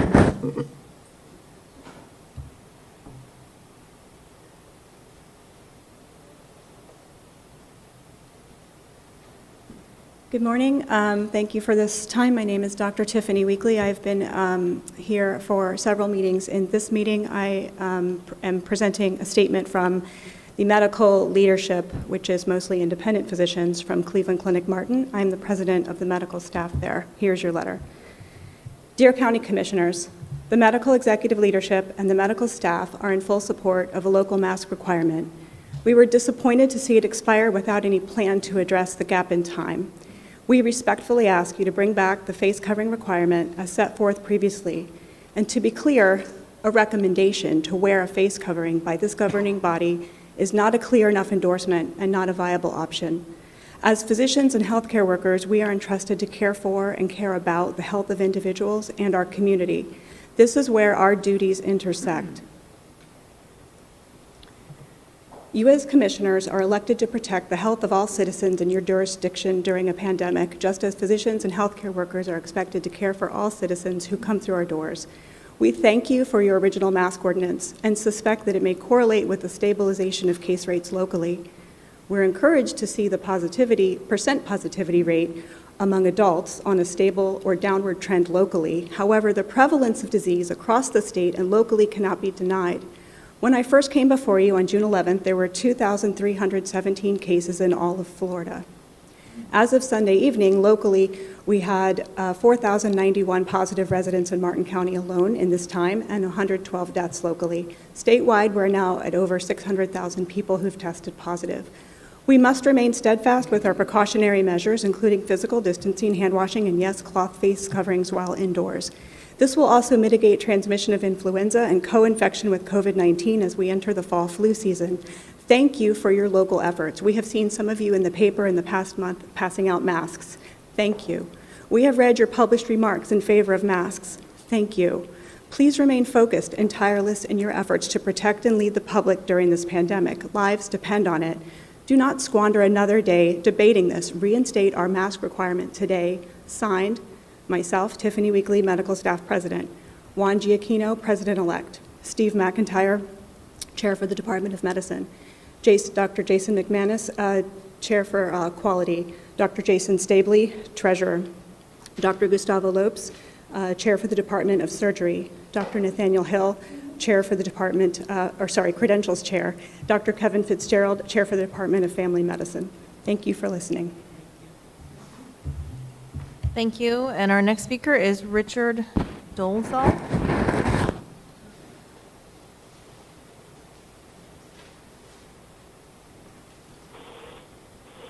America is under siege. The invaders insist on ruining our lives, destroying our livelihoods, physically and psychologically, torturing us, and creating a nightmare society in which no sane person is going to want to wake up in the morning and face.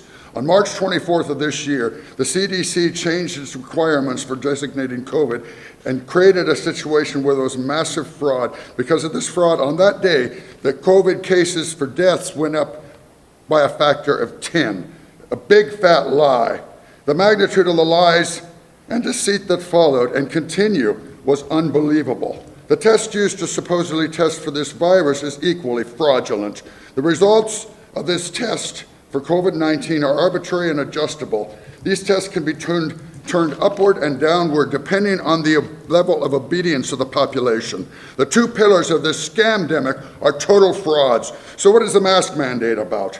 The mask mandate is not about health. Masks are ineffective. They slowly suffocate and sicken the wearer. They isolate, silence, shame, and destroy the dignity of their victims. And don't think for one moment that this is going to stop with masks. Americans have no idea the hell that is coming if they continue to comply.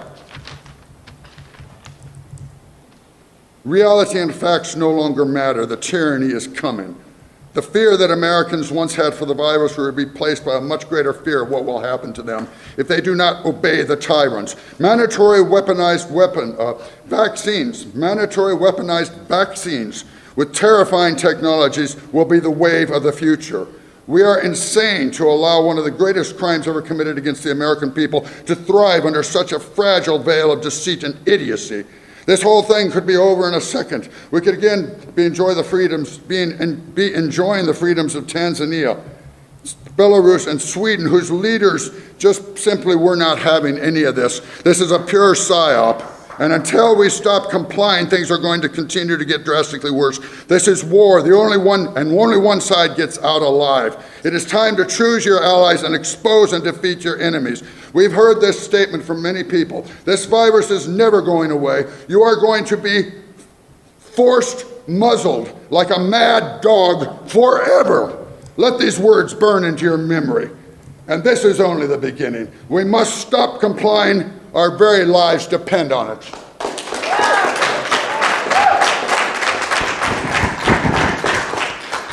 Thank you. And our next speaker is Robert Ranieri. Good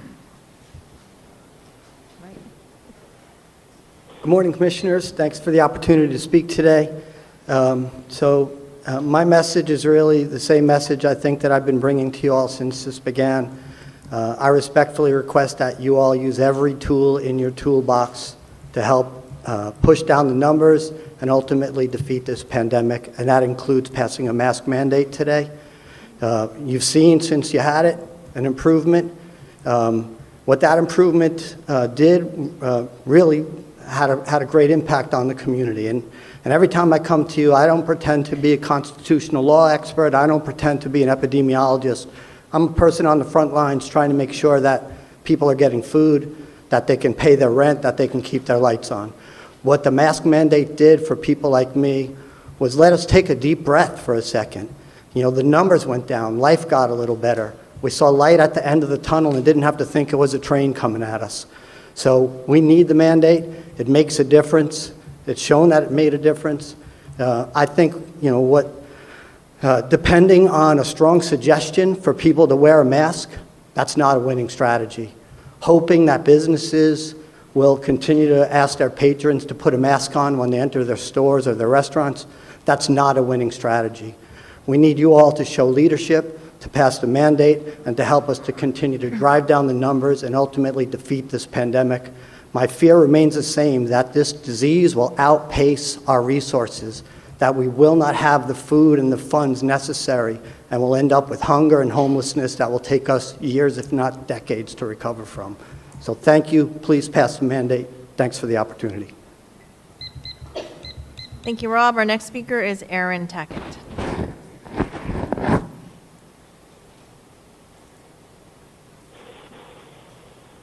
Hi, my name is Erin Tackett.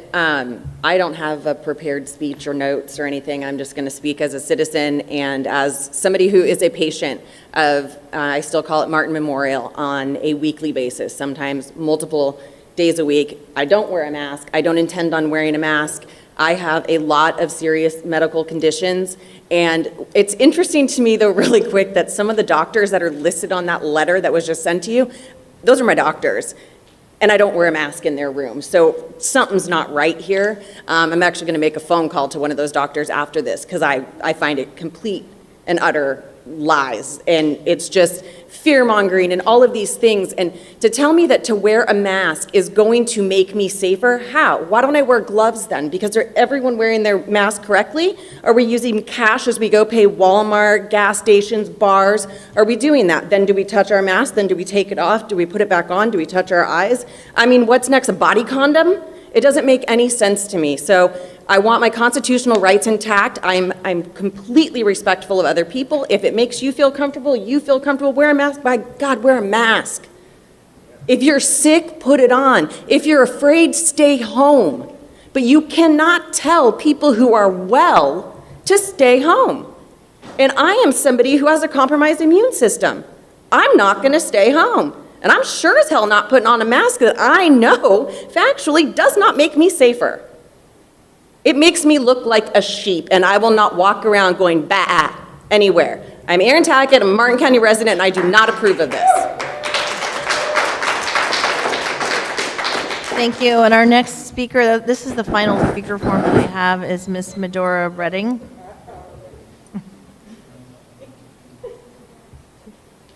I start all over, notes, different things, and as time goes on, it changes. However, you all mentioned the CDC. As of yesterday, the chance of not dying from COVID-19, 99.96%. Right here, okay? I can get copies for all of you. Then we have a whole list of things that the CDC just confirmed, in case you're not up to date. And you want to say you're representing senior citizens? I wish to God you could be representing my parents, although they would be so against every message you are saying. And unfortunately for me, they both died in Martin Memorial problems. Martin Memorial South, 2013, Martin Memorial North, 2008, due to a mask. So, sorry about that.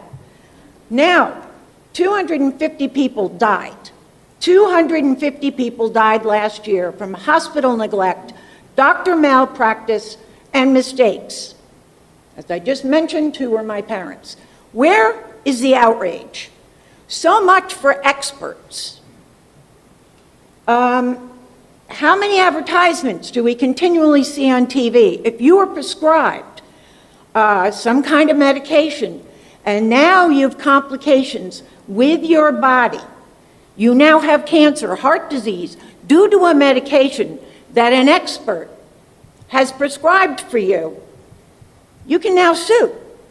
You may be dying. You may have complications for the rest of your whatever, but this is experts.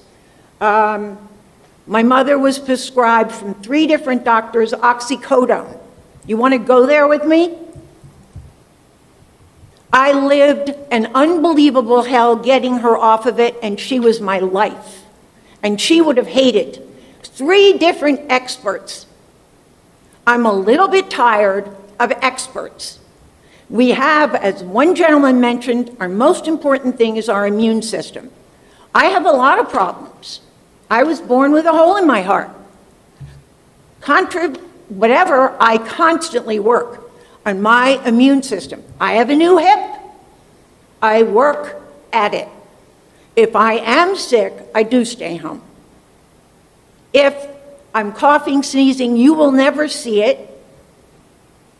Not even when I was little. My 4-year-old granddaughter knows to walk out, turn her head, cover. These are microscopic. These coverings that you all have is false securities and absolute Ma'am, your baloney. time's up. Thank you. I want the time she had, honey. Okay. Our next speaker is Marcia Karsakaden. Sorry, you pronounced your last name.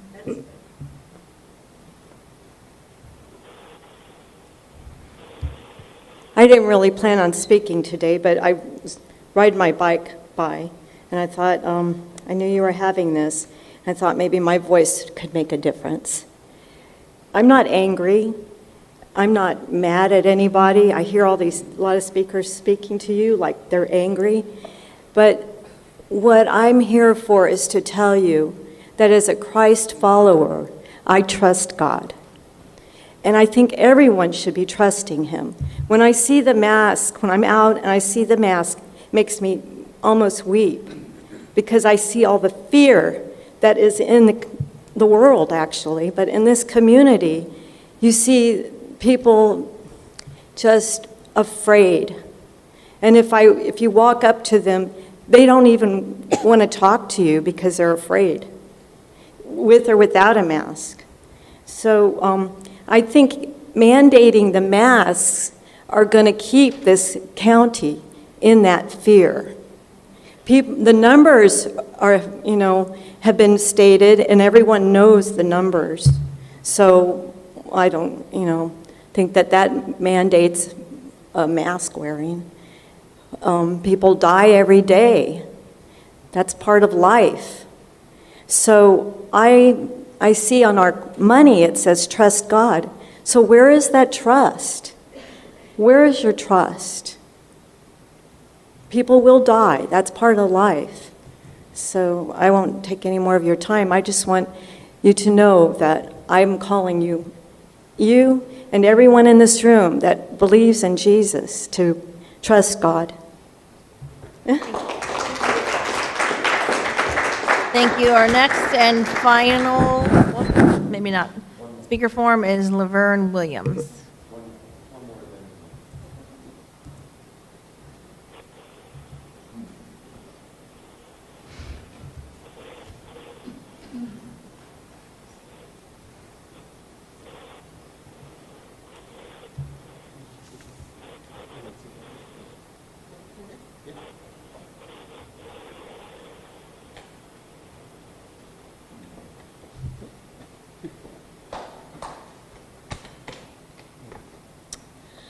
Good morning, everyone. I did not plan on speaking today, but I think I would like to say something. I represent the ones that don't have a voice, no income, possibly going to be homeless, struggling with just trying to get back to normal. And sitting here is so frustrating because you have one side that says masks are not necessary, this is not affecting our community, we can go about our business as if there's nothing wrong. You have another side that says we have to wear the mask because it's going to protect us. I'm from the generation, and I have a relative that used to oh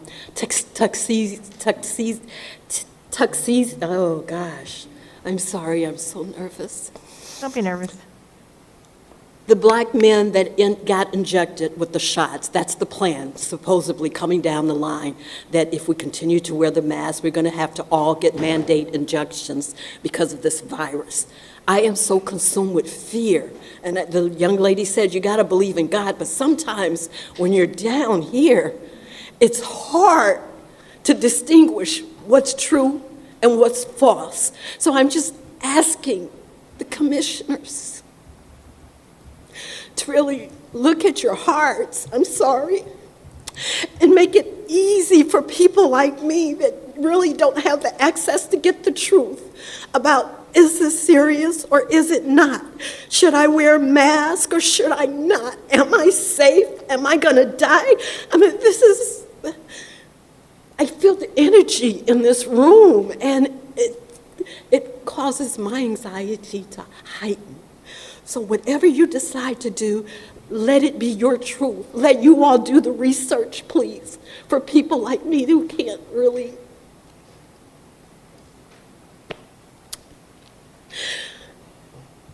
I'm done, I'm sorry. Thank you, Ms. Williams.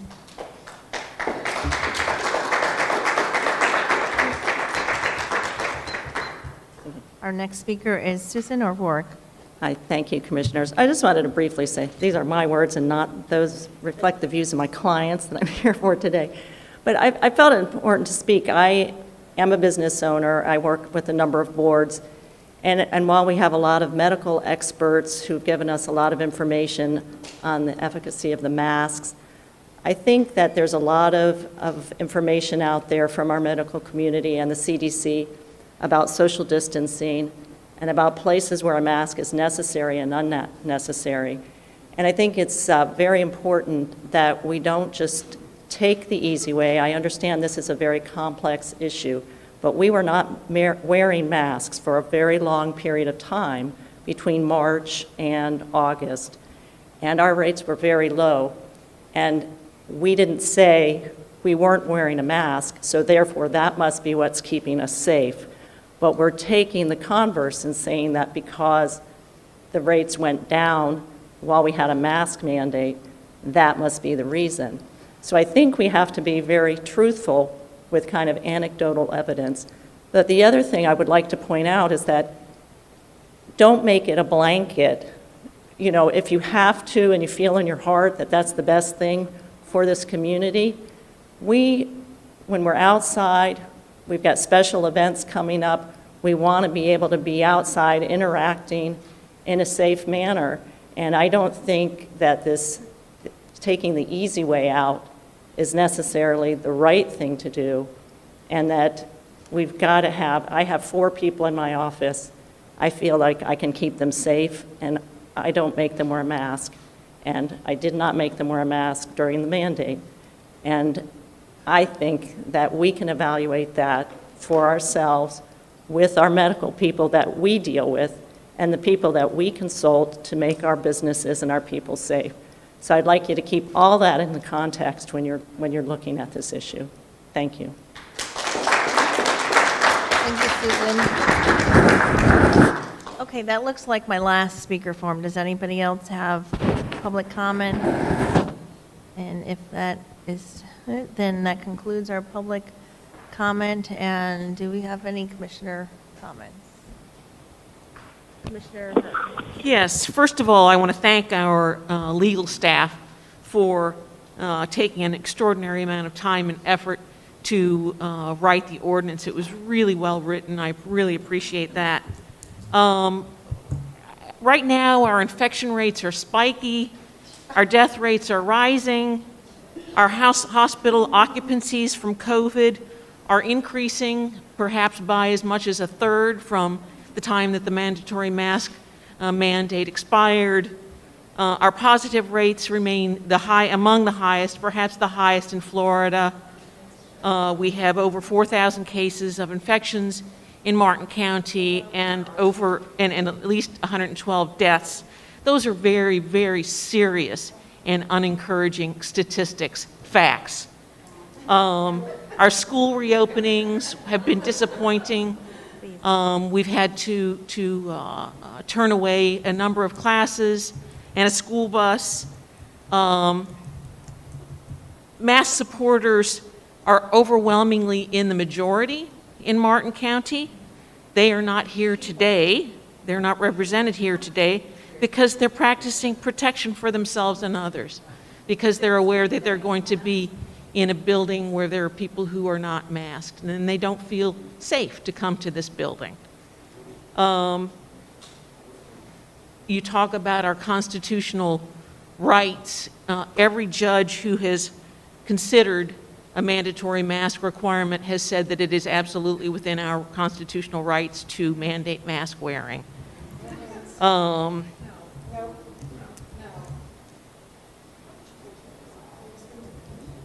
At present, absent a vaccine, there is inarguably no more effective precaution that we can take to decrease transmissions of this fatal virus than wearing masks. It's the single most effective precaution that we can take. Therefore, I am strongly recommending that we reinstate the mask mandate. Is that a motion, Commissioner Yes. Hurd? Anybody else have comment? Second. Okay, we have a motion on the floor by Commissioner Hurd, seconded by Commissioner Campy.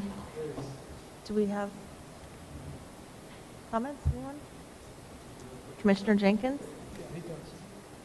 No, we do have a matrix on us to make decisions based on science. We went to great painstaking effort to create a dashboard that was the most relevant information, which is hospitalizations. We've been watching that. That is stable. And I believe it's going down.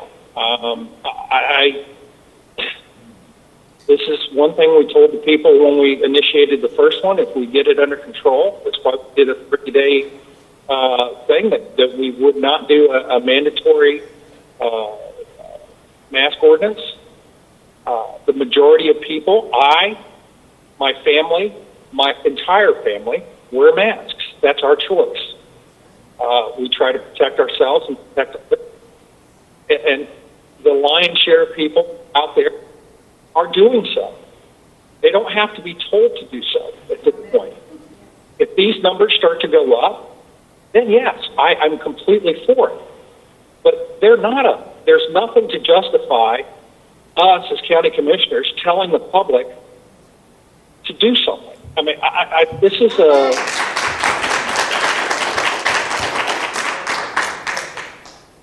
So if we want to keep the agenda item going from meeting to meeting, and if we do start to see a spike, I'll be the first one to vote for it. But right now, I just can't do it. I just can't support it.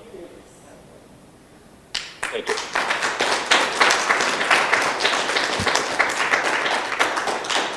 Thank you, Commissioner Jenkins.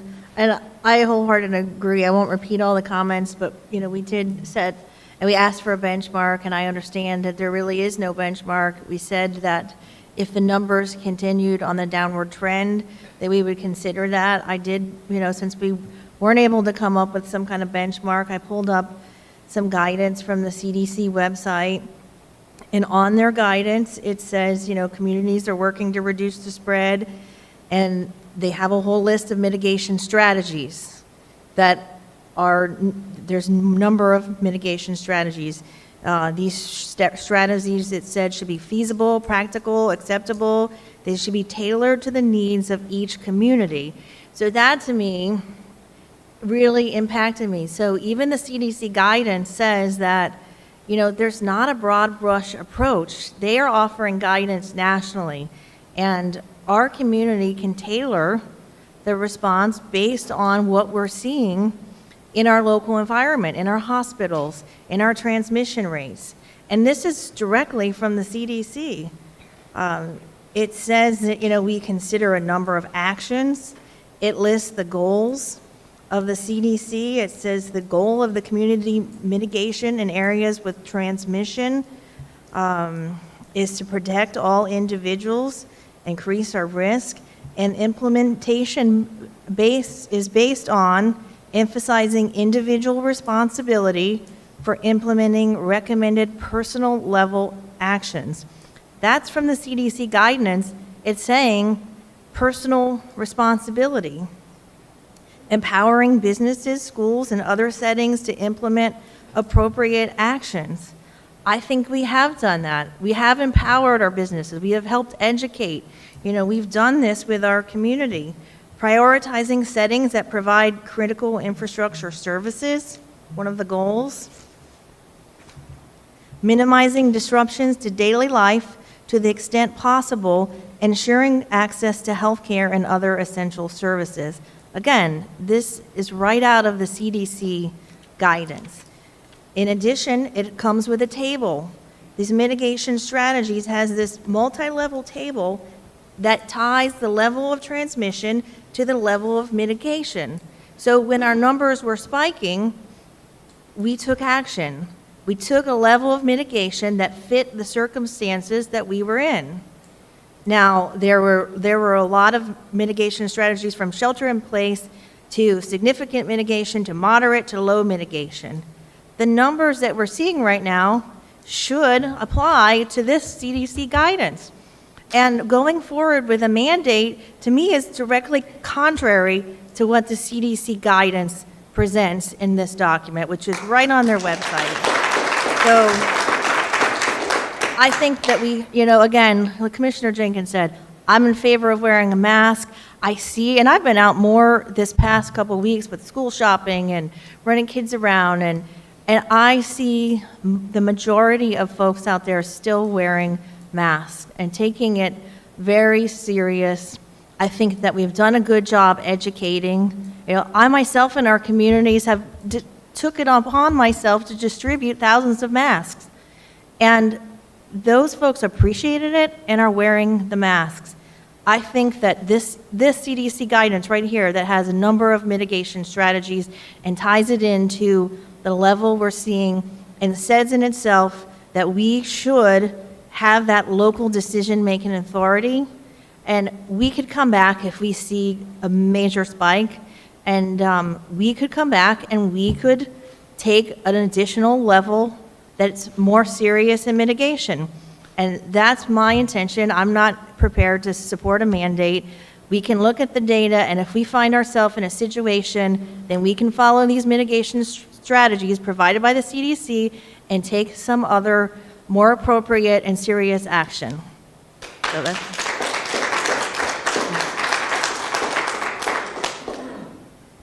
We have comments, or do we have a motion on the floor by Commissioner Hurd and a second by Commissioner Campy? Just call the question. All those in favor, say aye. Opposed? Opposed. Aye. So the motion... I vote yes. The motion carries. Sorry. The motion passes with 3... Ma'am? Please, 2 weeks ago, we were told...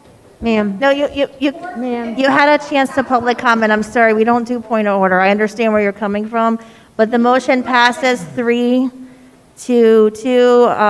Commissioner Hurd, Campy, and Smith in favor, and Commissioner Jenkins and Hetherington dissenting. Need 4. That's what we were told. You need 4 legally. You need Please, 4. they took a vote. For the motion to even be Commissioner. Then you vote. Attorney Woods. Let me clarify for purposes, this is not an emergency ordinance. We passed this after giving the 10 days 10 days prior to the hearing. This was done through the normal legal process, so there's a simple majority is sufficient. The supermajority is only required when you're going under an emergency ordinance provision. So these were two different hearing processes. This was done in full accordance with Florida law. Thank you.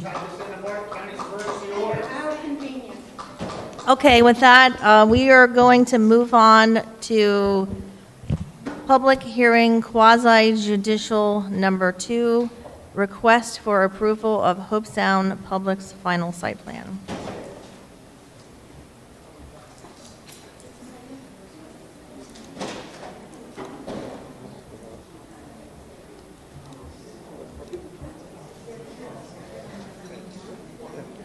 All yours.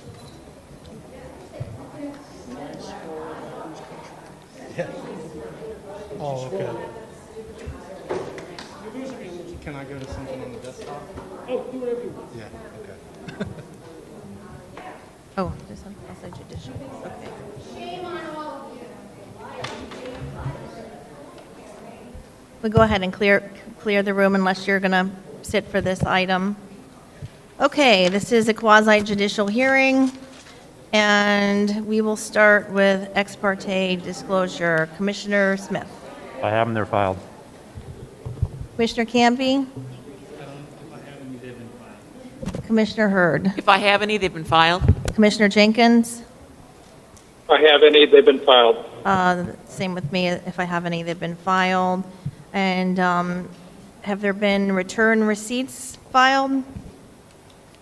For the record, Rick Creech Engineers, here are the return receipts, the affidavit. Okay, if you intend to offer testimony in this item, please stand to be sworn in.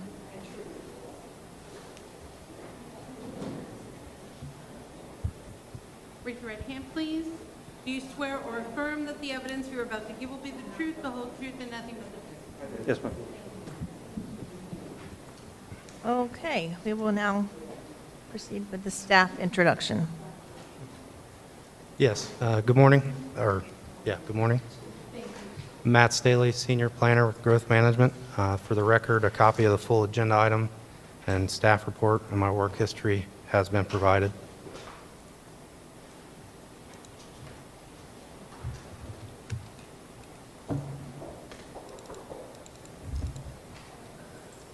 This is an application for approval of a major development final site plan to develop an approximate 29,637 square foot grocery store with a 1,400 square foot attached liquor store and associated infrastructure.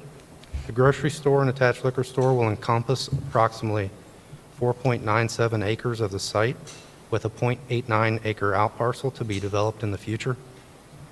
The applicant has proposed an increased parking rate from the required 125 spaces to 139 spaces, which is an 11% increase, and has provided a parking rate adjustment analysis for consideration.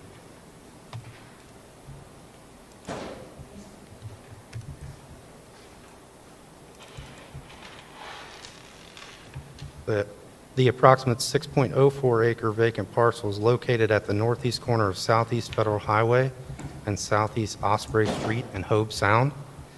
Included in this application is a request for a certificate of public facilities reservation. A hotel development did exist on the site for many years, and however, in approximately 2006, the associated structures were demolished.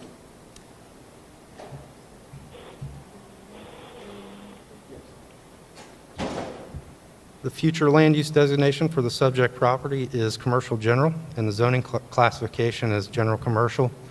Access to the property is proposed via Southeast Osprey Street and Southeast Federal Highway. The project is located within the primary urban service district and will be serviced by South Martin Regional Utilities, which is a regional service provider in the area.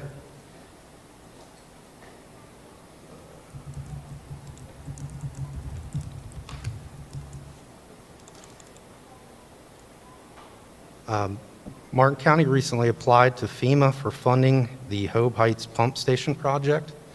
The project includes a pipe through the Publix property. Publix has agreed to install the pipe as part of its development of the site.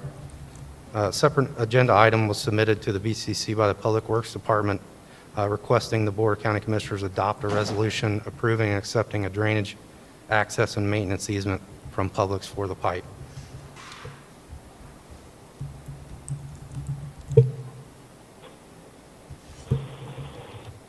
Some clarification on the staff report as we're working through some of the details of the, in regards to the pipe. The landscaping section references a wall along the 770-foot eastern property boundary. The wall is only going to be along a portion of the northern property line now, so that eastern property line is going to be a densely vegetated buffer instead of a buffer and a wall.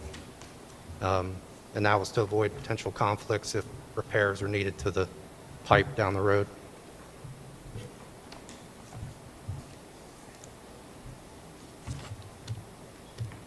And another point of clarification in the engineering section, there's a reference to the pipe being installed along the eastern and northern part of the property. As currently proposed, it's only going to be installed at this time on the eastern portion of the property.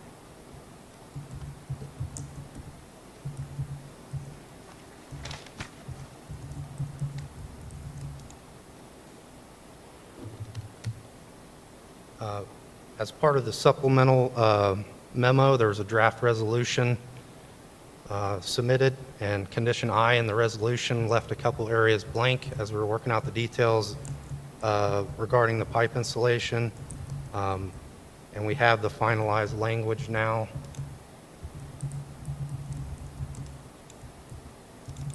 And it will read, as you can see here, it's the intent of the owner to work with the Board of County Commissioners to finalize arrangements for an on-site drainage pipe to provide for pass-through of off-site flows. The concept of the arrangement are that the county shall provide a 30-inch stormwater drainage pipe to owner by October 31st, 2020, and owner shall install said pipe along the east perimeter of the site by later to occur of 60 days after owner's receipt of the stormwater pipe from the county or December 31st, 2020. In addition, the owner shall grant a drainage access and maintenance easement to the county.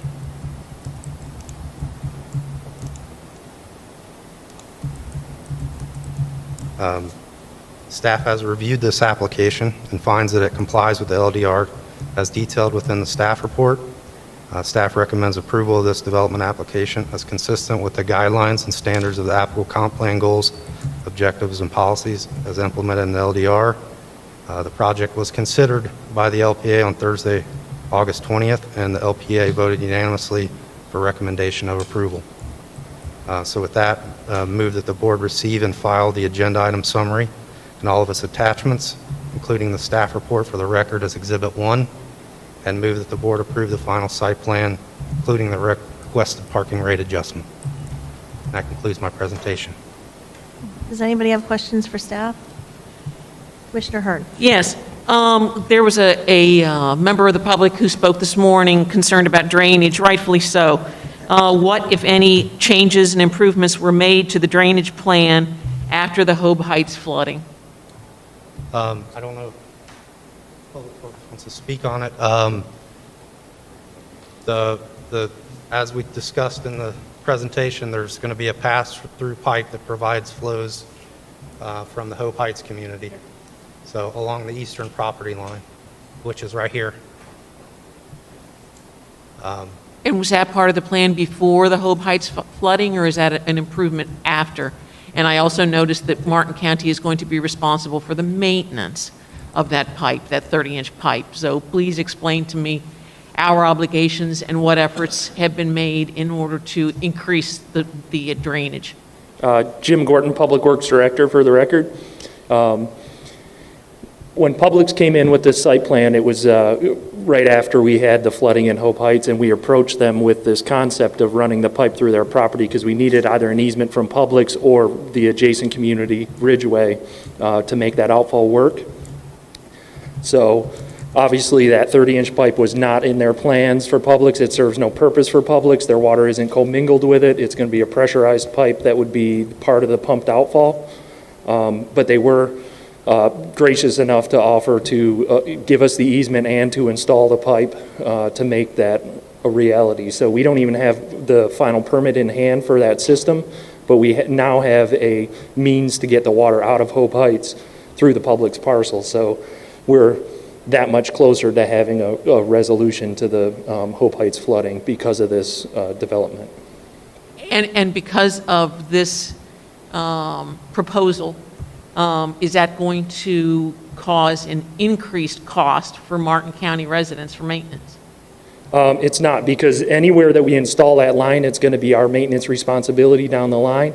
So whether the line is on Publix property or Ridgeway's property or within road right-of-ways, we have to maintain it anyway. We did have to remove a wall because that would have caused an increased cost if we ever had to service that line. But I can tell you we're going with a material that is fused, and it will be very low maintenance, and hopefully it requires no maintenance in the future. We're putting the money into the material so that we don't have a problem down the line with maintenance with joints and leaking and things like that. Thanks. Okay, Commissioner Smith? Yeah, thanks, Jim, for coming forward. So I think you said this, but I think it just bears asking the question in a different way. If Publix, the applicant, weren't here today, would you still need the pipe running through the easement to alleviate some of the flooding issues we're dealing with Hope Heights? Yes, we would need the pipe, one way or another. We would need the pipe either through Publix property or a different direction. So absolutely, we need an outfall route from Hope Heights in this. And so as one of the components as to how we end up addressing Hope Heights and ending up fixing it, is it fair to say or safe to say that one of the fixes would have had to been a bypass of some sort by this property to get to the next link of moving water? Yes, we have to go north from Osprey Street, and this is one of the solutions that we could utilize. So we would have funded it, we would have maintained it regardless. I mean, it would be part of our infrastructure as part of our commitment to Hope Heights to sort of long-term fix the issues of... Correct. And in fact, this is the shortest distance, so it reduces the total length of pipe that we need to make it work. Okay. Thanks very much, Jim. Yep. Thank you, Madam Chair. Okay, any more questions for staff? Now we'll move on to the applicant's presentation. Mr. Creech. Thank you, Madam Chairman. Rick Creech and fellow members of the board. Rick Creech, Creech Engineers, representing Publix today. With us, we have Tom Murray, who is the developer for Publix from Windcrest. I have also Jerry Compton from Bowman, and I also have Susan O'Rourke to answer any traffic questions you may have. For the record, I've already delivered the receipts, and I also wanted to commend staff and Publix for putting together this deal so quickly. And having dealt with Hope Heights since 1997, I thought this was a very amenable, solution to getting that situation taken care of. Publix is, was gracious enough to give the easement and also install the pipe, therefore saving the county significant dollars in doing this type of improvement in infrastructure. So with that, we concur with staff's recommendation and seek your approval this afternoon and stand ready to answer any questions you may have. Thank you. Commissioner Hurd. I just have a question. I'm curious. So this is proposed to be a 30,000 square foot structure with a 1,400 square foot adjacent structure. Just for context, do you have any idea what square footage the Cove Publix is? The Cove Publix, I think, is a little larger than this one. Okay. So, how much larger? I'm just trying to get an idea of what 30,000 square feet is going to look like on the ground. It's basically, the Cove Road, Publix was a 45 prototype, so roughly 45,000 square feet. Okay. So this one would be about 2/3 of that. Okay. The new Palm City Publix behind the post office is 27,000 square feet. Okay. So it's about that. Okay. Thanks. Okay. Do we have any public comment on this item? Nope. Okay. We have a motion by Commissioner Campy, second by Commissioner Smith. All those in favor, say aye. Aye. Opposed? Aye. Motion carries unanimously. Thank you very much. No. Have a great day. Oh, I'm sorry. We need to cut off our thumb down.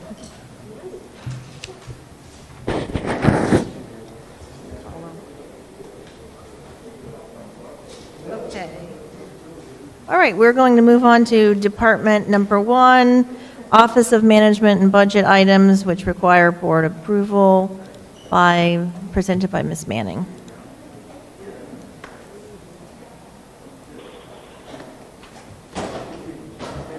Good morning, Commissioners. Jennifer Manning, Budget Director.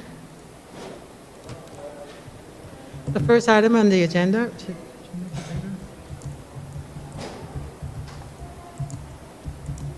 Hold on. Okay. The first item is on the agenda is the ecosystem and restoration. Would you pull your mic a little closer? Thank you. Sure. Yeah, I can't hear you at all. Okay, can you hear me? Yep. Yes. Okay, the Ecosystem Division is requesting permission to apply for a water quality improvement grant for the St. Lucie Canal. It's in the amount of $1.1 million roughly. It requires no match. They will be working in partnership with the with Green Water Solutions LLC.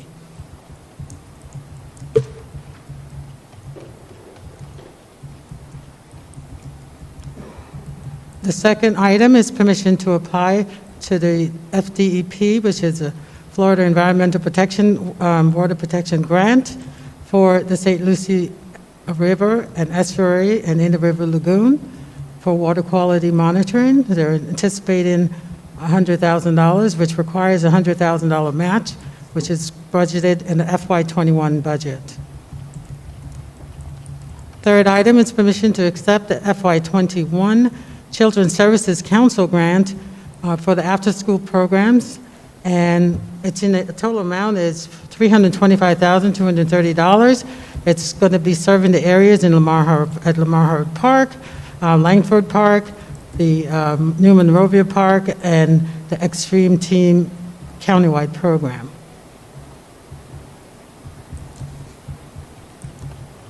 Fourth item is permission to accept the FY21 Indian River Lagoon grant to provide small community grinder sewer system connections.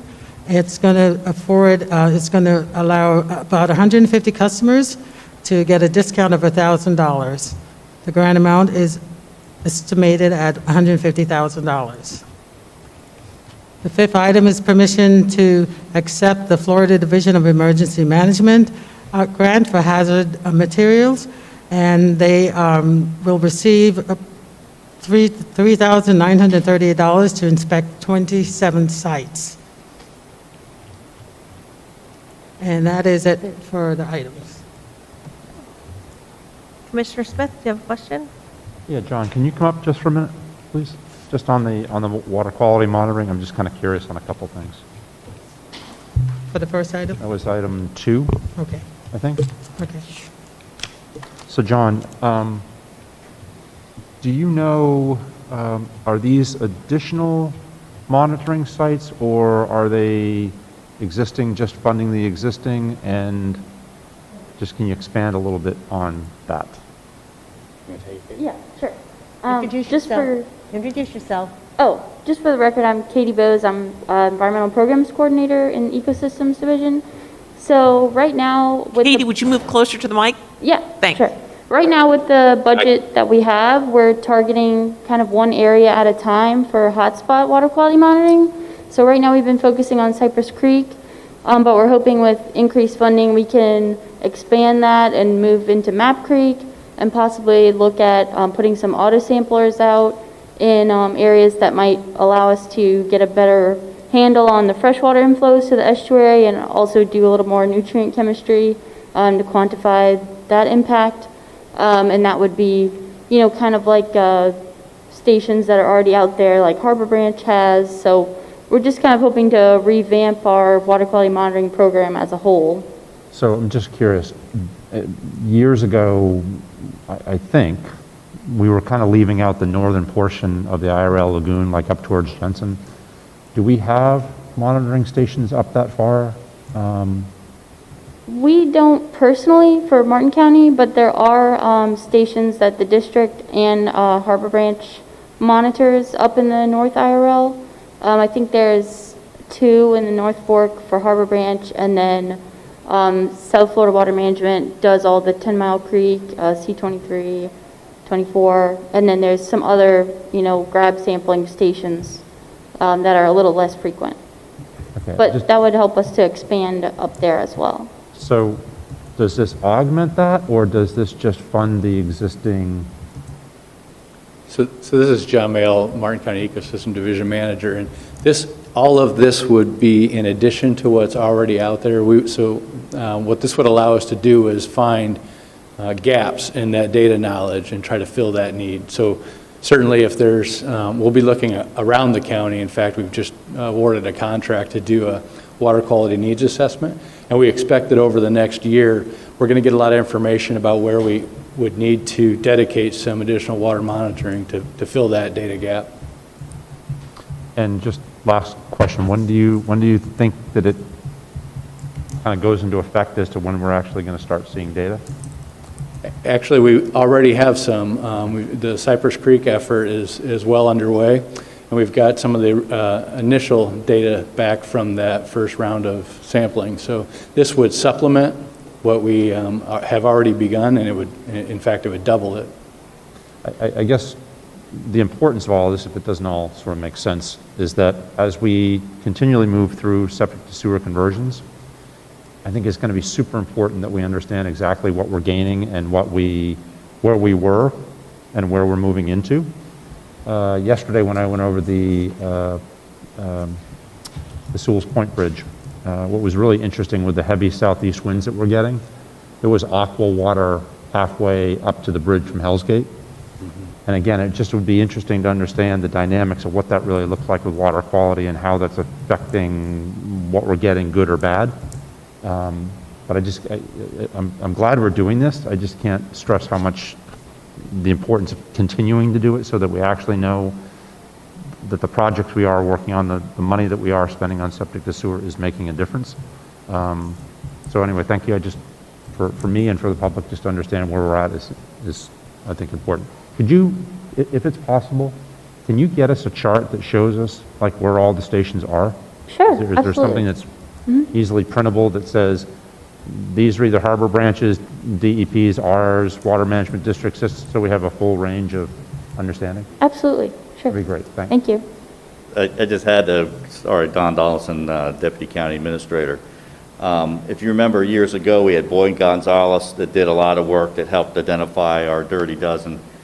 Since that time, there's been less monitoring going on, and with this work, we're able to kind of supplement and kind of bring back that analysis that Boyd helped us do so many years ago, and bring our quality of data back to what we had at that point. So for you all that were around at that time, that's really what Katie and John's staff are doing to kind of bring back a better data set that's been lost after the Great Recession. And just the last piece to that, the money that we got with DEP to start monitoring or to be monitoring the coral reef and the inlets, it would be great to see that data come along with that to kind of see how are we doing or where are we exactly. Because ongoing, I think to be able to make our case continually, both with the feds and the state, whether we're making strides or we're not making strides one way or the other, we've got to have that data to be able to continually prove that. So, thank you. Okay, thank you. Thank you. Somebody like to offer a motion? Move approval of all the above? Second. Motion by, for approval by Commissioner Smith, seconded by Commissioner Hurd. All those in favor, say aye. Aye. Aye. Motion passes unanimously. Thank you. Okay, and our last item of the day, looks like is departmental number 4, request approval of agreement between Martin County and Martin County Firefighters Association, Local 2959, presented by Matt Graham.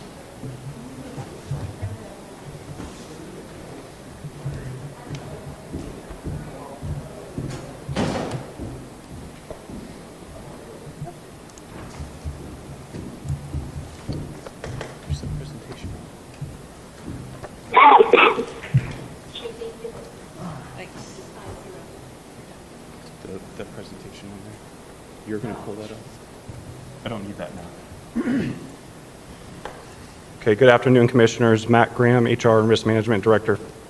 For the record, I am here before you today for your consideration and approval of the collective bargaining agreement between the county and Martin County International Association of Firefighters. If approved, this contract would be for a period of 3 years, starting October 1, 2020 through September 30, 2023. The county put together a negotiating team to negotiate with the IFF, and the IFF had their own negotiating team as well. And we've been working on this since November of 2019. We were close to finish with the contract negotiations in February, and then COVID came, so it delayed us for a period of time. But we're now at a tentative agreement for your consideration and approval today. The agenda item summarizes all of the changes in the contract. The main changes to the new contract from the one that we currently have in place is a 2% cost of living adjustment for each year of the contract. We also created 2 new teams, one titled Honor Guard and one titled the Training and Education Production Team. We also increased the tuition reimbursement amount from $2,000 per year to $2,500 per year for each person under the contract that successfully completes a course related to their job. And then lastly, we created the ability of our fire mechanics to obtain a master level certification to become a master mechanic, and they would fall under that respective pay plan, which is in the contract. We do have a presentation that we're going to go over here today, but I would like to thank the IFF for working with us. It's been a long process for us. It can become stressful at times, and we had a good working relationship with them, and as well as all of our management team. There was quite a few of us working on this, a lot of hours spent on this. So I'm going to turn it over to Chief Schobel and Matt Resch for the presentation that we have for you today. It's a brief presentation, quite frankly. Yes, good morning, Commissioners. Bill Schobel, your Fire Rescue Chief. 4 years ago, we started a retention and recruitment plan to really replenish our losses. And what we looked at is statewide, firefighter paramedics, that classification is probably the most sought after classification in the state. Through attrition, mostly, especially in South Florida, it tends to draw people down there. They obviously have higher pay rates, better benefits, and so forth. And by no means am I advocating that we're going to keep up with them, but we would like to at least stay in the same ballpark as them.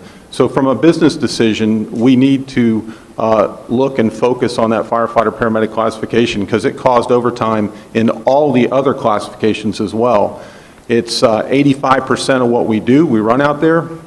They're also dual certified people. They're not just paramedics. They're firefighters. They also wear additional hats. They can be flight medics. They can be hazardous materials responders. They can be technical rescue. It's an amazing thing that these folks do each and every day with all the hats they wear, and they do it very efficiently and they make it look easy. But it's difficult to stay up if at least we're not in the same ballpark. So with that said, we also had additional goals. We wanted, because of the demand of advanced life support, meaning a paramedic on every unit, which I know you all understand, but for our viewers at home, they need to understand that that's important to us. That level of service built into the comp plan, it's imperative that we keep up with the demand of the 911 calls coming in at 85% being medical. So we have produced all of the apparatus, all of our frontline apparatus are now ALS, which means a paramedic on each apparatus. Is it that significant? Absolutely. Because when the fire engine and ambulance respond to your home, and then your loved one is transported to the hospital in the ambulance, that fire engine with a paramedic on it resets that zone for the next call coming in. In many cases, because of our call volume, that next call is immediate. So it could be a heart attack, stroke, pediatric emergency, whatever, but auto accident, they are immediately responding with that paramedic on the fire engine, and then they wait for the next available ambulance in an adjacent zone to come in. So having an all ALS fleet now increased the level of service. It is keeping up with the demand of 911 here in Martin County. It's important to maintain that balance of retention and recruitment. There is a distinct cost as we train them throughout their first year, and then we potentially lose them. And we also would like to retain, and it's important, retain the experience that we have there, because although we're recruiting some wonderful people, we want to retain a lot of those tenured people that continue to deliver the service and have maintained employment through even the tough times. So it's important to take care of all, and that's what we're going for. So next, I'd like to turn it over to Matt Resch. Okay, good afternoon, Commissioners. Matt Resch, Fire Rescue Administrator. And before I get into the content of this slide, I really just want to explain why it is that we tend to focus so much on the firefighter. Why we focus so much on the firefighter paramedic classification as opposed to the rest of the classes. And the primary reason is that it's the only job position that we have that can be filled by somebody that has a paramedic certification. So for example, if we have a firefighter EMT on any given shift that calls out sick, we can fill that position that day with a firefighter paramedic. But unfortunately, the opposite isn't true, and many times that leads to overtime expense. We have a similar situation with our supervisor positions, in our captains and our battalion chiefs. If we have a captain that's out for a shift, we can fill that position that day with either a firefighter EMT or a firefighter paramedic, so long as they've successfully completed the promotional process, passed the promotional exam, and gone through the checkoff process, we can step them up into that role. Again, a similar situation with our battalion chiefs. In that case, it would be a captain, so long as they've completed the promotional process, passed the promotional process, and gone through the checkoff, they can step up into that role for that day.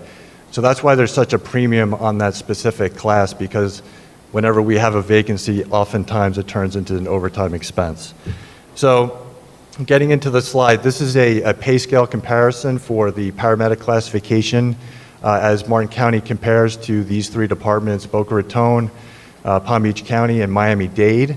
And typically, we wouldn't do a comparison with these three counties because, you know, from a per capita comparison standpoint or an operating budget comparison, it just doesn't make sense because the size of those counties, obviously, as it compares to us, we're much smaller, and Boca Raton is actually a little bit smaller than us. But for the sake of this discussion, the comparison makes sense because the pay scale of as it compares to theirs, and when we've historically lost paramedics, they've gone to these three departments. So that's why we're comparing the two. So you can see the first step and the last step of the paramedic pay scales, and the current CBA as we compare now, and then the final year of the proposed CBA, what that looks like. And you can see clearly that we're still below the beginning threshold in the last step of those pay plans. So again, as Chief Schobel was mentioning, we're just trying to maintain that competitive balance with the departments that we're competing with for recruitment and retention of our employees. So this next slide is a graphical representation of paramedic staffing versus overtime, going back to fiscal year 2005 through present day. And as you can see, there is a direct inverse relationship between staffing levels and overtime. Back in 2005 through 2007, we were actually understaffed, and overtime levels crept up to almost $3 million in 2007. Then with the help of the SAFER grant, which we received in 2009, where we hired 33 FTEs, many of which became paramedics, you can see the impact that had in 2010. There was a drastic decline in overtime, which that downward trend continued until 2012, when we had our lowest year in overtime expense. We were less than $200,000 for the year. For the next few years, we were able to maintain relatively low overtime expense, but the toll of not having an active contract, which we did not have at the time, that's when we really started to see the departure of our paramedics, which started in 2014 and continued through 2017, hence the spike of overtime back up to almost $2 million. But also in 2017, we were able to successfully negotiate the current CBA, which really brought stability back to the department, helped us maintain our current staffing levels, but but also really grow our paramedic staffing levels, due in large part to the implementation of our internal paramedic training program, which launched in 2018. So now we've expanded our paramedic class to the highest it's ever been, over almost at 140 paramedics. And this year we're on pace to be under $600,000 in overtime expense, barring any, additional COVID-related issues or hopefully not storm-related issues. So this last slide is just simply a contract cost comparison between our current CBA, which expires at the end of September, and the proposed CBA. And it just breaks out the costs of each of the respective contracts by fiscal year, and then gives you a grand total for each of the contracts. So that concludes the presentation. We'll open it up to any questions. Stacy? Commissioner Smith, question? Yeah, Matt, just curious. I remember years ago, we changed our model to go to this paramedic cross-trained system, and other counties didn't. Are we still, are all of our sort of Indian River, St. Lucie, Brevard, are all of our northern counties, do they operate the same way we do? Are they all now at that same program? As for cross-train, yes. The internal paramedic offering, no. There's only a few departments that offer that across the state, and that was our partnership with Coral Springs down south that actually enabled that, or facilitated the in-house paramedic program. It's both convenient and it's also driven to, they understand our protocols out in the streets, so there's far less time of getting checked off. As soon as they're released from the paramedic program and become state and nationally certified, they're functioning far quicker than they were before. So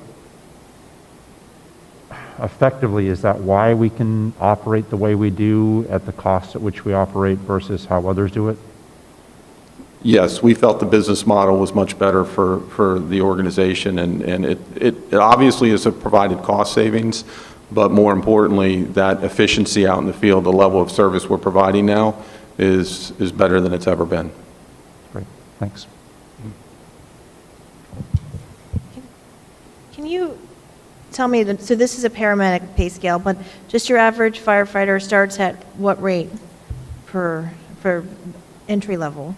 Entry level is $43,118 currently, and then obviously it'll grow with if the proposed contract goes through with the cost of living adjustment by 2% per year. And do you have any idea how much we invest, for that particular individual once hired, with training, equipment? What's their initial investment for that hire? Well, it takes about 6 months to get them on board and then through the internal training program before they actually can fill a seat in the field. So you have to figure that's 6 months of essentially we're paying somebody to really, I hate to say do nothing, but they're not filling that seat. So we actually have to almost double staff it for that time. Then you factor in the cost of the interview process and everything else that goes into it, all the uniform needs, bunker gear, et cetera. And we're looking at about $80,000 per individual to get them in the door and actually fully functioning as a firefighter EMT. So that's a significant investment in order Yes. to train and then not be able to retain that individual. Does somebody else? Commissioner Hurd, you have comments? Yeah, my concern, my everlasting concern is whether or not these kinds of contracts are sustainable for the taxpayers, because they're ultimately who are going to pay the price. In my home state of Illinois will go bankrupt, and I'm not using that term lightly. I'm not using, it's not hyperbole. I'm not putting it in quotation marks. It will go bankrupt, and it's largely because of the payments that are mandated by contract to be paid to the public employee unions, largely through pensions. So we're setting ourselves up for the same sort of failure. I love the job that our fire rescue department does. I love the job that the sheriff department does. They're doing their jobs, and they do it so well. But there's a finite amount that we can afford to pay for those services, for people doing their job well. We are in uncharted territory with regard to the COVID recession. This COVID recession next year may look like the 2007, 2008 recession, look like a bump in the road. And in those times, we lost $60 million, $70 million a year. Those were the kinds of losses that we took because of our decreased property values. And so we have to look forward to those possible, maybe probable decreases, and we're not. We're saying everything is smooth sailing. We can afford to pay these extremely lucrative contracts. I believe that the sheriff has a Me Too clause. Yes, ma'am. So if the commissioners approve this, then the sheriff's department is going to get the same sort of hikes. I'm looking at the salary increases of 6% each year and a 3% step. Man, that is not sustainable under any imagined scenario. Commissioner Hurd, I'm sorry, it's a 2% COLA, which they get at the beginning of the year, and then their step on their anniversary, which is the 6%. I can see the 6%. I can see the step. It's on page 932, 933, 934. Yeah, it's math. And it's 6% each step. No one is compensated like that. And it's simply unsustainable. So I they do a great job, but I think that we have to be responsible fiduciary representatives, and we have to protect our taxpayers. And so I cannot support this contract. Commissioner Camping? Thank you very much. I know that when we get into situations where we're discussing contracts and things like that, that they can get, polarizing or whatever. I just wanted to make a couple of quick points. One, I do have some friends and business associates that live currently in the state of Illinois, and yes, Illinois as a state is in dramatic shape. However, I don't know if I would use one of the worst financial state examples to compare with ours. Florida, if I'm not mistaken, our Florida retirement system is robust and is one of the best in the country. So with all respect to what's happening in Illinois, I don't know if I would immediately compare the two as equal. Secondly, I thought the presentation, and we have had the opportunity to sit in some executive sessions to hear how the process has been going. Our managerial team on our side, as well as the union executive board, has been hard at work from, as we've heard, since the fall of last year, and we have met during the pandemic to sort of see if things needed to change. I think the most important part, and I get Commissioner Hurd's comments, and I don't disagree in large part with what she's saying. However, there are certain services that our residents expect, rightfully so, and I think first and foremost is public safety. I've said in the past that whatever dollars they are sending, their hard-earned dollars in taxes, they would expect the first dollar to go towards public safety, both fire rescue and our sheriff's office. If what Commissioner Hurd is saying is accurate, and none of us have a crystal ball of what this economic situation might look like a year from now, the services that are required and rendered by fire rescue and sheriff's office, they don't decrease. If anything, we might be in more dire straits. So whether the economy is robust or struggling, the services that are required in public safety are constant, if not increasing. Their demand is increasing.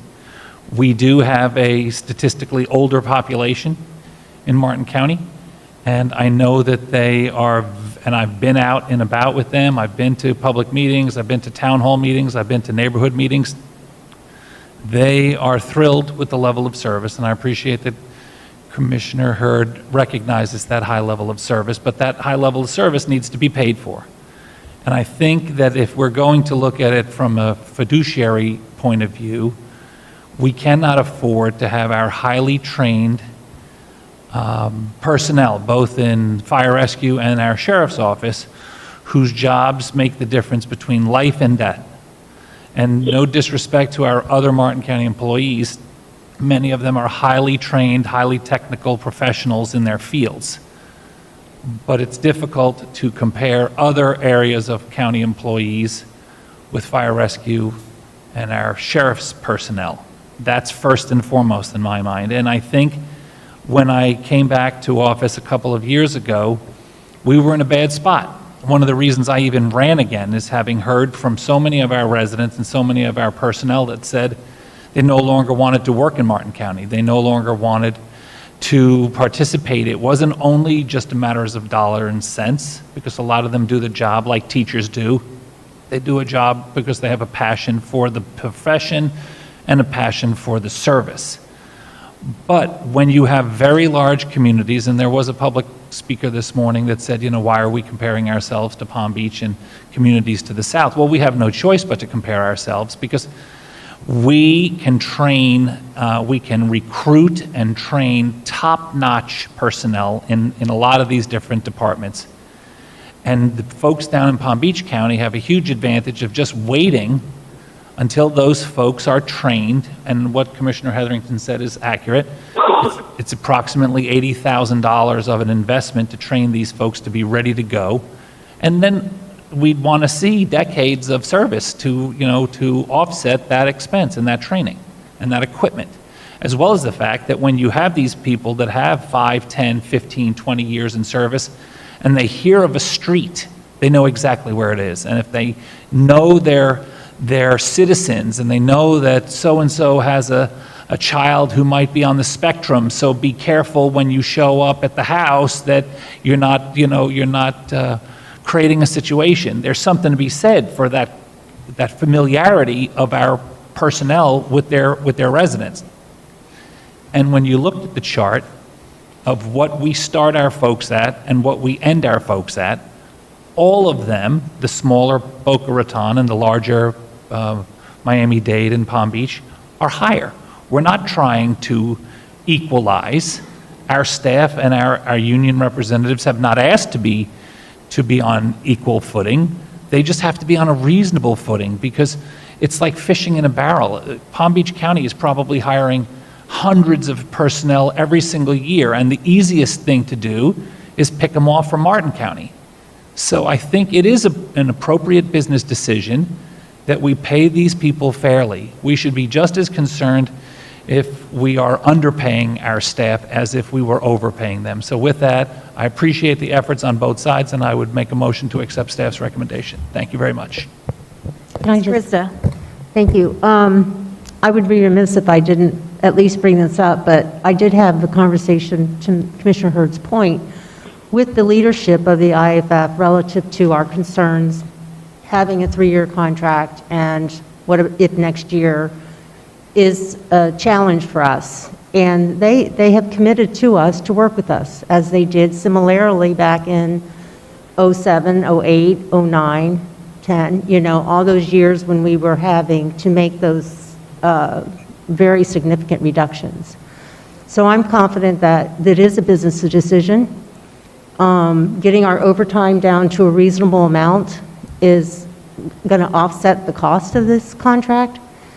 And I just believe that for us, knowing that the residents expect that high level of service, and when we've done surveys, the residents time and time again have said they do not want to impact public safety, and that's fire rescue and law enforcement.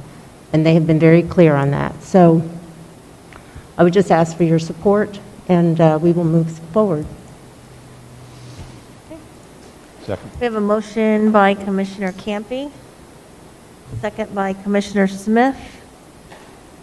I can't see Commissioner Jenkins. All in favor, please say aye. Aye. Aye. Opposed? Opposed.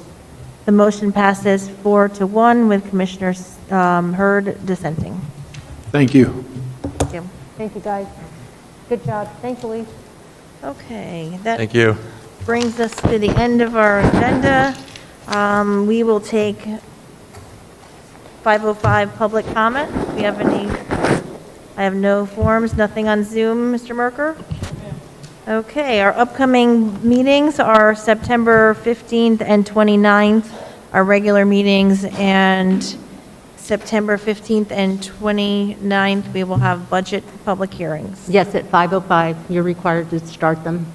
Do we have any commissioner comments for the end of the day? Commissioner Hurd? None? Commissioner Campy? Smith? Commissioner Jenkins? No, thank you. Okay, with that, we are adjourned.